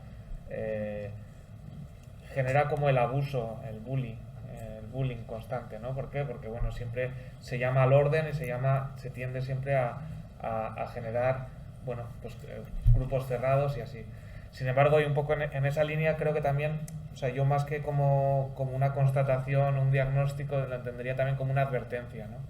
Que es, digamos, que tienen ese peligro en las redes sociales. Yo creo que sí hay una dimensión que tiene que ver con qué usos hacemos, y yo creo que además ahora mismo con los usos que has estado describiendo y esas otras narrativas pues pueden servir para entender o para que las redes operen de otra manera. Pero lo que sí me parece fundamental es sucede con las cosas que manejamos en el día a día, sucede con las cosas que utilizamos sin pensar demasiado porque nos funcionan. El generar como un espacio de vacilación y de duda me parece fundamental, que generemos como un espacio de duda respecto a la red social que usamos para que precisamente no se deje llevar por esa inercia, ¿no? Pero bueno, yo creo que en cualquier caso sí que ir y trabajar más en comunidades y así puede generar como otro tipo de dinámicas. Pero yo creo que sí es un peligro que es real, ¿eh? O sea, yo creo que el tipo de dinámicas que se generan muchas veces sí tienen ese riesgo. Sí, no, yo en ese sentido estoy completamente de acuerdo. Que yo creo que, como he dicho antes, hay que denunciar los delitos en redes, denunciarlos más. O sea, son delitos y como tal deben de ser castigados. De hecho, justo esta semana en la Comunidad de Madrid se ha empezado a hablar de esto, ha hablado una concejala y luego la han estado acosando en redes por haberlo denunciado. Hay que denunciarlo y no dar ni un paso atrás de nuestros derechos, y en la violación en que un delito de odio es un delito de odio. Y por otro lado, lo que he hablado desde el principio, ignorar ese tipo de discursos, aunque a veces nos cueste mucho a todos, no contestar, pero no contestar. Solamente ignorar, porque es verdad que no hay mayor desprecio que el no hacer aprecio. Claro. Y crear nuestro propio discurso, juntarnos con gente que nos interese. O sea, yo, pese a que obviamente abusamos mucho de redes, seguramente casi todas, pero hay grupos de un montón de cosas, de intereses culturales, de intereses sociales, que puedes conocer en redes y a través de los cuales puedes tejer redes súper potentes. Y eso me parece que es lo que hay que fomentar en redes, y que de ahí y de esa unión y de esos intercambios están surgiendo cosas maravillosas, y creo que es por ahí por donde hay que seguir. Y lo otro como que hacer como que no está, hasta que deje de estar. Bueno, no vamos mal de tiempo. Empezamos unos minutos tarde y lo que nos hemos comido no nos hemos comido nada de vuestras intervenciones. Ahora tenéis un espacio, si es cierto que vamos a terminar unos 10-15 minutos más tarde, ¿de acuerdo? En vez de a la una como estaba previsto, va a ser a las 1:10, 1:15, pero el tiempo se ha respetado para que ahora vosotros y vosotras hagáis las preguntas que consideréis necesarias. ¿De acuerdo? Así que si queréis vais pidiendo turno de palabra, no es más sencillo, y os damos desde la mesa la palabra, os ordenamos y seguimos hablando. Aquí hay un micrófono.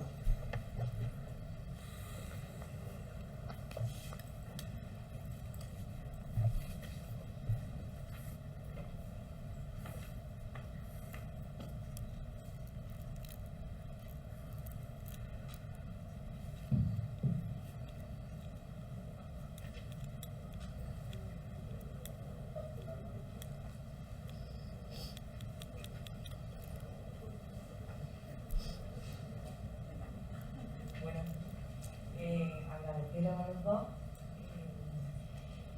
A mí me parece un tema muy interesante. Yo me quedaba un poco más, pues, es una pregunta para cada uno de vosotros, ¿vale? En el caso de Asier,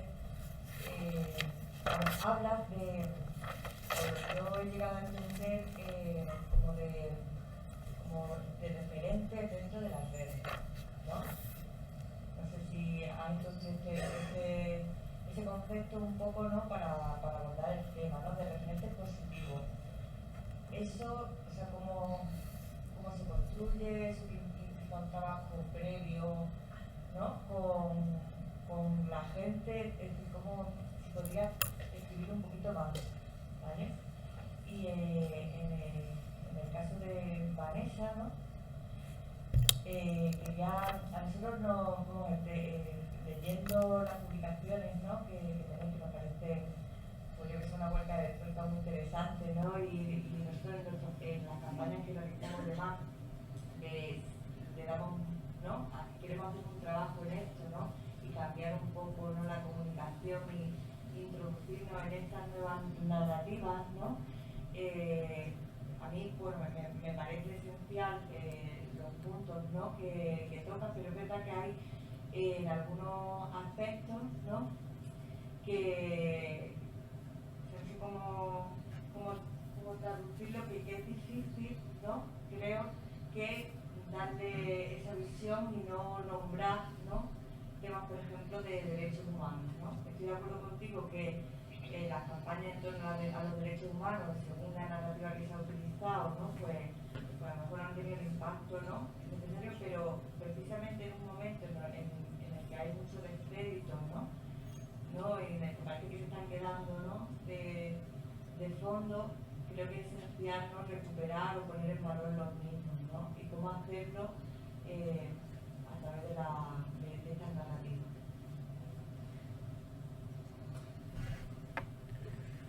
Sí, yo, bueno, con lo de referentes, no, la verdad es que no he pensado mucho en la implicación que puede tener el término referente, cómo se construye. Estaba pensando más en las personas que, bueno, nosotros a las personas que entrevistamos es gente que ha tenido que lidiar con situaciones de ese tipo y que tiene algo que decir. Eso es a lo que me refería únicamente, que quizá si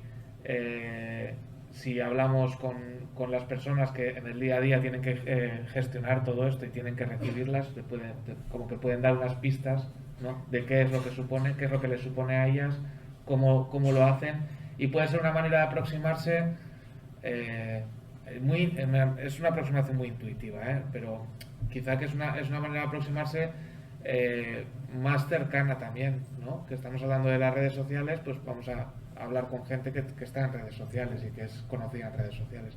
Más desde ahí, no sé si más o menos te contesto a la pregunta. Sí, gracias. Es complicado, es muy difícil el cambio. No se trata de no tener en cuenta los derechos humanos están ahí, lo impregnan todo. Se trata de no usarlo narrativamente porque creemos y bueno, hemos experimentado que no tienen los efectos que se quisieran. Los derechos humanos siempre van a estar ahí, en la base de la campaña y en la construcción de toda la campaña va a estar ahí, pero a la hora de elaborar el mensaje y del cómo quererlo comunicar para que la gente le llegue y para que esa campaña pueda ser una campaña de éxito, nuestra recomendación es alejarse de los términos que hacen referencia a los derechos humanos porque la gente no los recibe. Hay ciertos mensajes que a la gente ya no le llegan, no le están llegando. Ese es nuestro análisis. No sé si te he contestado. Fina.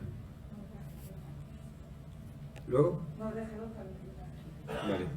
De momento es que no hay otra pregunta pedida, Fina. No hay otra mano. Era la tuya. Bueno, pues si yo era preguntarte a Vanessa, ¿no? Con el tema del amor, a mí me encanta lo que hace, enhorabuena, pero a veces no suena un poco nice, tú lo decías, lo digo porque el amor pues tiene sus complicaciones, ¿no? Y la convivencia pues tiene sus complicaciones, ¿no? Y a veces puede dar la sensación de que estás vendiendo una moto que no responde a la realidad, ¿no? Entonces, bueno, un poco eso como lo veis, ¿no?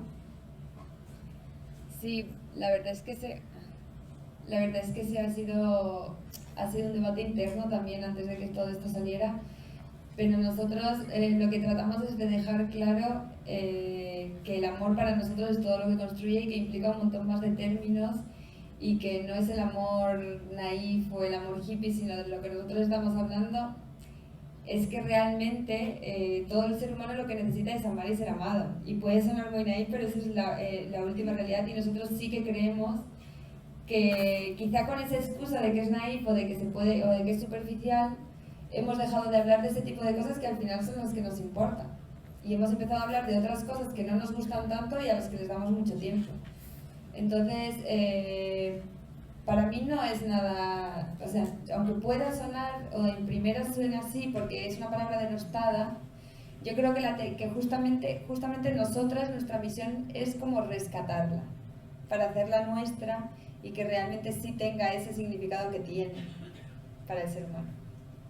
De hecho, ¿puedo? Sí, claro, sí. No, de hecho, y entiendo también los problemas que puede tener el término, pero a mí sí me parece interesante una cosa que has dicho ahí del amor. En realidad, si vamos a redes, si utilizamos las redes, es por la búsqueda del vínculo también y por la búsqueda del reconocimiento. Entonces, incidir desde ahí yo creo que puede ser interesante. No sé si la palabra amor puede tener como esos pliegues, ¿no?, complicados, pero a mí sí me parece interesante como plantear desde ahí, ¿no? No tanto desde lo que sucede con Odio, sino por qué estamos en redes, por qué colgamos cosas en redes, por qué subimos fotos, y hay una necesidad de vincularse, una búsqueda de un vínculo y de una relación que yo creo que es importante y que quizás desde el amor también se puede entender.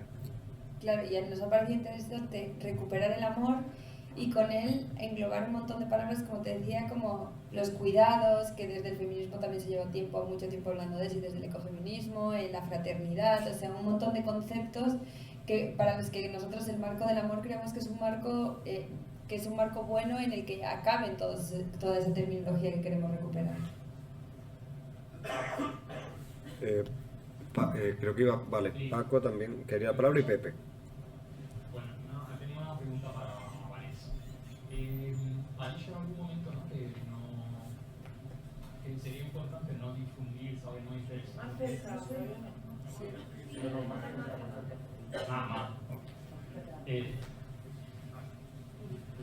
decía que ha dicho en algún momento, si no entendí mal, que algunos discursos sería mejor no difundirlo mucho, no echarle cuenta, pero eso, no sé, a mí me ha sonado un poco raro. En el sentido, bueno, que hay muchas cosas que al final nosotros nos damos cuenta, por ejemplo, leyendo los periódicos, de algunas barbaridades, ¿no?, que se dan. Entonces me estaba preguntando si realmente, verdaderamente tiene sentido esa información, pues de alguna manera no la sepamos. Es decir, al final, que tú has nombrado al principio algunas veces Vox, ¿no?, pues nosotros muchas veces nos damos cuenta de las barbaridades que se hacen de esa forma. Entonces me estaba preguntando un poco qué relación tiene con eso, con el periodismo, ¿no?, cómo se puede conjugar, digamos, esa tendencia con la manera de hacer periodismo, y sí, esa es un poco mi duda. Me ha dejado un poco así como, no sé, eso sí, si no lo compro, ¿no? O sea, lo que yo me refería con no hacer caso a ciertos discursos es no amplificar discursos, los discursos de odio, los discursos que además no están fundamentados en nada. O sea, ¿cómo vas a rebatir un discurso que no está fundamentado en nada? Es que no hay manera o sea, y además frente a alguien que no te va a escuchar.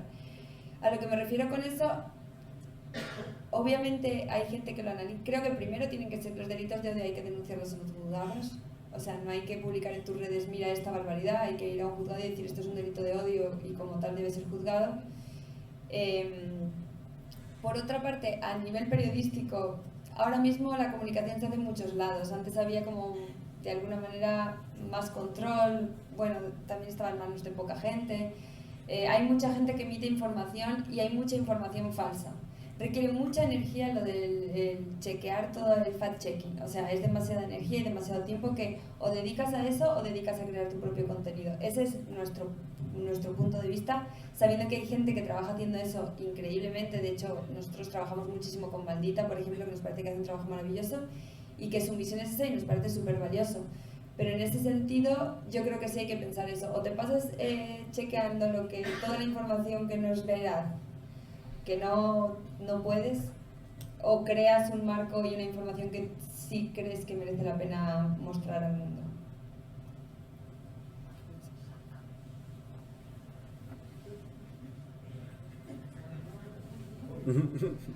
Bueno, iba a preguntar otra cosa, pero primero quería compartir una reflexión sobre el tema del amor, porque a mí también de primera como que me resulta cursi todo esto, pero es que creo que es como una reacción. Hace poco hice una formación con una compañera sobre maternidad, psicología perinatal, vínculo materno, y utilizamos un vídeo que hablaba sobre el amor, y tuvimos una reacción súper negativa porque parecía como una carga, como incluso desde el feminismo, ¿no? Lo veían como una exigencia, como creo que tenemos todos estos prejuicios del amor romántico y se ha utilizado tan mal que creo que está muy guay que lo traigáis porque al final genera todas estas reacciones que está bien que nos miremos un poco, porque a mí también me pasa y de repente es como que quizás se ha cargado esta palabra, a lo mejor hay que darle otro significado a base de incluirla en este tipo de narrativas, ¿no? Y lo que quería preguntar es también sobre la clave de no hacer discursos reactivos, ¿no? Porque reconozco esa dificultad de empezar a no entrar al trapo y donde más me frustra a veces es cuando veo que desde discursos políticos de grupos que a lo mejor podrían defender posturas más cercanas a la mía se entra y se les acaba dando ese terreno y ese debate. Entonces no sé si tú ves que haya habido una evolución en esto, a mejor o a peor, a la hora de que ciertos partidos políticos caigan en comprar discusiones que antes no existían, ¿no? Como poner en cuestión, bueno, no vamos a poner ejemplos, ¿no? Pero cosas que claramente salen de la nada y acaban ocupando un espacio. Y si se os ocurren vías, o sea, a mí me dan ganas de enviar vuestro informe a ciertas sedes de ciertos partidos políticos. Mándalo. Entonces no sé cómo veis esto y si veis maneras, creo que es muy importante trabajar estas narrativas a nivel asociativo, pero también hay veces que es como, ostras, a ver si les llega de alguna forma y lo aplican, ¿no? No sé si veis vías para esto. A ver, vías hay. Nosotros sí que tenemos, o sea, sí que ha habido contactos con gente dentro de la Comisión Europea, hay gente que le gusta, que le interesa. Lo que pasa que, bueno, como sabemos, hay un sistema muy fuerte que aplaca un poco a estas personas que quieren proponer cosas diferentes. Justamente ahora, a principios de diciembre, vamos a publicar otro informe que es sobre la narrativa en el Parlamento. Interesante. Entonces, bueno, pues hace un análisis sobre migraciones, solo sobre migraciones. Entonces hace un análisis sobre la terminología que se usa, cuánto nombra cada partido, qué cosa, con qué intención. Y bueno, la verdad que hay cosas que asustan porque son muy planificadas también. O sea, hay preguntas recurrentes, por ejemplo, de ese partido del que me gusta hablar, que todo el rato, cada semana repite la misma pregunta respecto a una comunidad autónoma diferente, como para perder tiempo. Una cosa como... bueno, yo creo que estamos en un mal momento en ese sentido. Estamos en un mal momento, la mayoría del discurso y el discurso político, muchos se lo comen este tipo de peleas de tú dices una cosa y yo digo la contraria, que siempre ha pasado porque es muy partidista, pero sí creo que estamos en un mal momento ahora. Y por eso es necesario que se hable de esto, que hablemos de esto, que lo discutamos y que desde la sociedad empecemos a presionar, porque los cambios políticos siempre son más lentos que la sociedad. Y es la sociedad la que empieza tirando hasta que conseguimos que llegue ahí. Y eso es lo que hay que hacer, yo creo. Sí, yo solo, una cosa, yo no tengo claro, yo no tengo claro la estrategia, no. A mí simplemente la cuestión que muchas veces para poder contestar tienes que citar, y para citar lo que haces es darle eco.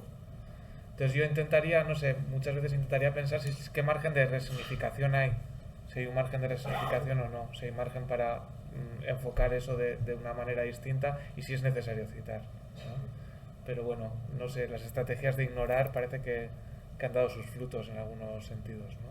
Por lo menos durante la pandemia sí que había un usuario de Twitter, ¿no? Una cuenta que era, ahí no me acuerdo cómo se llamaba, que era un poco las estrategias de ignorar y de tal, y bueno, pues recordarlo o al menos problematizar que cuando contestamos, cuando entramos al trapo, citamos, y al citar le damos eco. Yo quería decir, en redes hay una organización con la que nosotros trabajamos que se llama No les des casito. Descasito. Casito. No les des casito, que es muy interesante porque justo te da como esas herramientas en redes para como de actuación como muy sencillas pero muy claras. Bueno, yo quería felicitaros porque yo creo que en este ámbito, tanto en el de las redes sociales como el de los nuevos lenguajes o narrativas o tramas o frames, se haga en base a estudios empíricos. A mí eso me parece muy importante y creo que es muy importante la labor que hacéis. Yo no sé si esto es una pregunta o una terapia lo que estoy a decir, pero quiero decir, yo reconozco las limitaciones del lenguaje y de la racionalidad, que no se puede amar a alguien insultándolo, aunque le estés diciendo cariño lo que te quiero, que patada en la barriga te pegaba, ¿no? Pero yo tengo mucha reserva, porque la historia sí nos lo certifica, sobre el lenguaje y la comunicación emocional.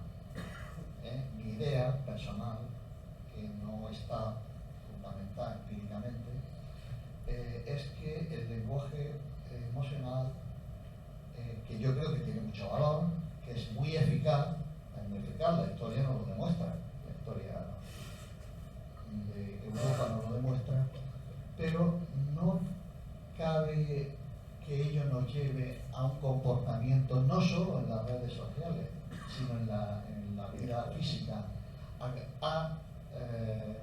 que la sociedad se desarrolle como un enjambre. Porque claro, el lenguaje emocional, el lenguaje racional está codificado claramente. El lenguaje emocional no tanto, es más complicado y se necesita alguien, en las redes sociales son los algoritmos, quienes manejan, estoy utilizando una palabra un poco antigua, quienes manejan, quienes orientan esos enjambres de los que hablabas tú. Entonces yo tengo miedo, en realidad son miedos, de que tanto lenguaje emocional, tanta comunicación emocional, tanta justificación emocional sobre las cosas reales nos conlleve a multiplicar o a transformar nuestra sociedad en un enjambre o en una sociedad que se comporta como un enjambre o como varios enjambres, porque las respuestas emocionales sí que escapan fuera del control individual. Yo ese es un temor que tengo, y ya digo, no es una pregunta ni una respuesta a vosotros, sino más bien una petición de terapia por si me podéis tranquilizar. Gracias. Bueno, yo no sé si voy a poder tranquilizarte, lo siento. Bueno, yo creo que, a ver, lenguaje, yo creo que no existe tengo dudas de que exista un lenguaje racional y un lenguaje emocional como dos cosas tan claramente separadas. De hecho, muchas veces lo que es el lenguaje, lo que entendemos más con lo neutro, con lo racional, puede ser tremendamente emocional, en el sentido puede ser tremendamente hiriente, ¿no? Muchas veces, yo creo que por eso voy un poco por reconocer la capacidad un poco parcial que tiene el lenguaje siempre. El lenguaje siempre viene de algún lugar, se produce en algún lugar, las palabras vienen de algún sitio, las enuncia alguien y al enunciar a alguien tiene una serie de efectos. Es una cosa como que siempre...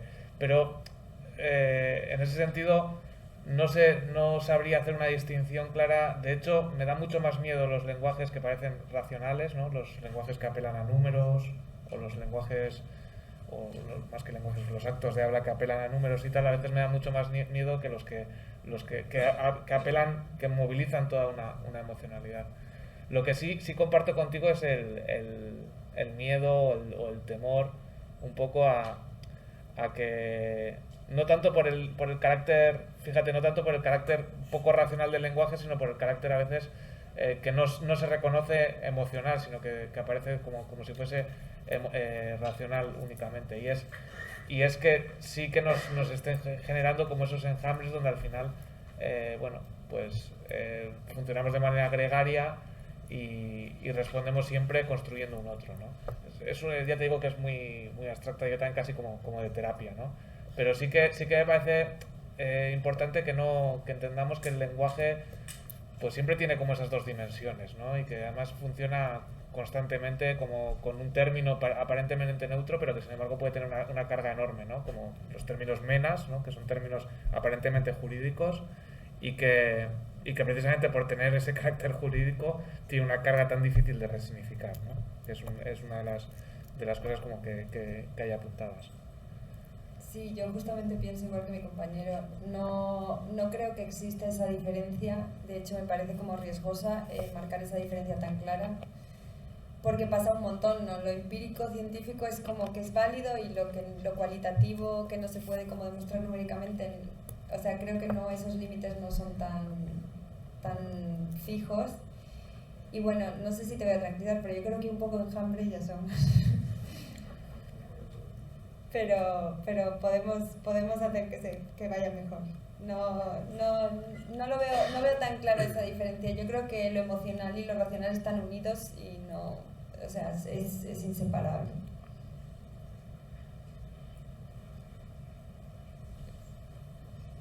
Hola.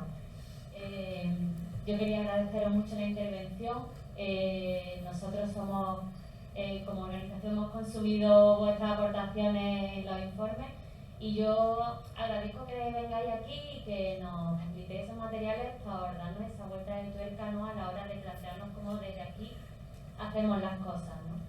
Y yo entiendo en vuestra propuesta que, claro, no se trata de lo que estáis diciendo, ¿no?, de pasar todo a un ámbito, a un acto esencialmente emocional, ¿no?, sino de construir en positivo, de darle una vuelta a los significados de los conceptos que utilizamos, especialmente a la hora de comunicarlo, ¿no?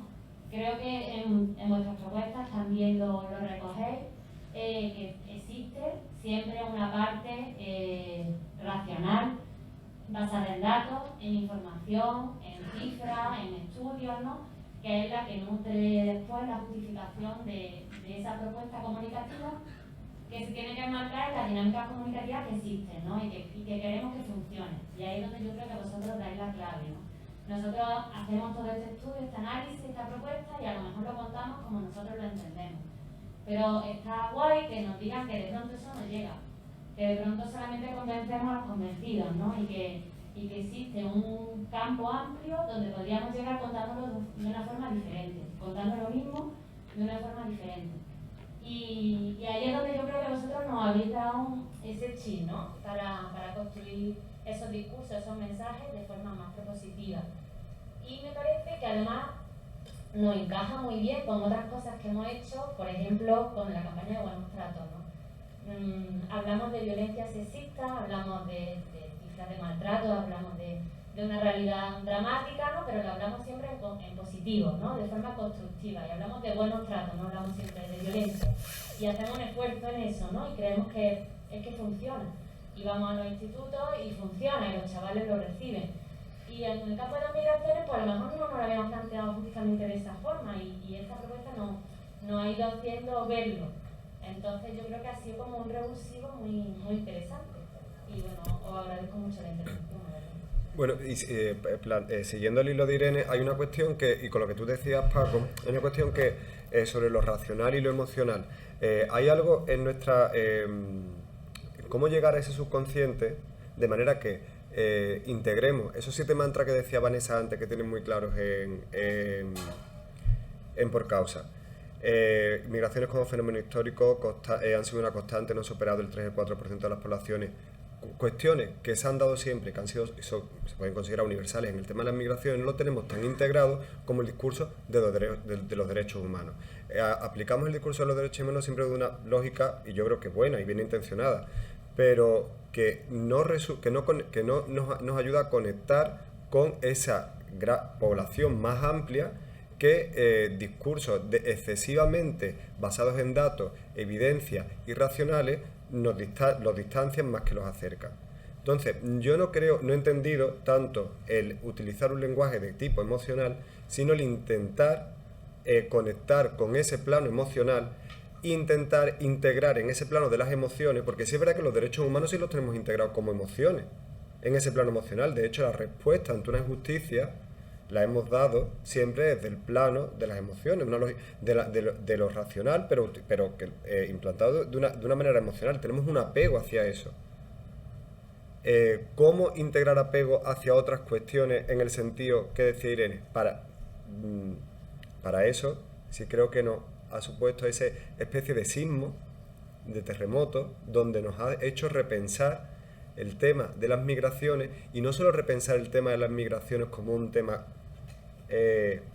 compacto o aislado, sino interrelacionado con otras cuestiones que nos han hecho abrir también el foco y que yo creo que esa ha sido la virtud, bueno, la pequeña virtud, que nos quedan por conseguir muchas, que hemos tenido en relación a lo que hemos ido trabajando este último curso. Claro, si no pidas perdón. Ay, no, bueno, ahora como que...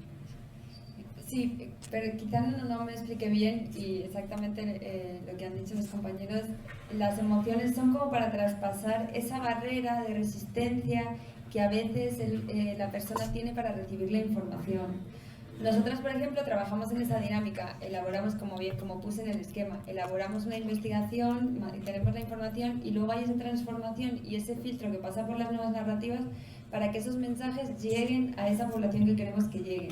Y una vez a esa persona le permee la idea, ya si se interesa va a tener un montón de información y de documentación a la que recurrir y para recibir ese conocimiento sobre el tema que obviamente tiene que estar fundamentado en una investigación y en un trabajo de campo. Pero hay como toda esa intención a la hora de comunicar, de que sea más emocional precisamente para romper esas barreras que la racionalidad tiene y que las ideas ya hechas, porque no estamos construyendo solo, estamos deconstruyendo. Entonces, para esa entrada inicial, por eso yo decía que estaba hablando sobre todo del tema de la comunicación, porque nosotros somos comunicadores y nos interesa mucho llegar a esas audiencias. Yo no, sí. Bueno, por añadir simplemente, que es que ahora que comentabais también los buenos tratos y pues yo creo que al final esto puede ser una ocasión también el hablar de discursos de odio para empezar a problematizar también el discurso y para ver todas esas jerarquías institucionales, ¿no? Digo que si se va a trabajar, por ejemplo, con centros, con educación y tal, es una manera, el partir de aquí puede llevarnos a entenderlo en positivo todo esto, ¿no? Y yo creo que esto que hemos estado hablando aquí puede ser como una buena ocasión y quizá, no lo sé, pero quizá hablar también desde el planteamiento de la vulnerabilidad que tienen las propias personas, los propios jóvenes, ¿no? Cómo van a redes, cómo en redes tratan de vincularse, ¿no? Más allá de los mensajes positivos, también hablar de qué es lo que buscan en redes, cómo se relacionan en redes y cómo eso tiene que ver con una vulnerabilidad, ¿no? Que quizá no sea la de los chavales jóvenes blancos, no sea una vulnerabilidad no tenga toda esa violencia institucional, pero sí que parten y que tienen en común esa vulnerabilidad y por eso van a redes y por eso tratan de vincularse, ¿no? Entonces quizá desde ahí también se puede formular. Vale. Yo estoy muy emocionado con la mesa y con vosotros y con el encuentro, pero tenemos que dejarlo ya porque Vanessa coge un tren dentro de poco y nada, un placer.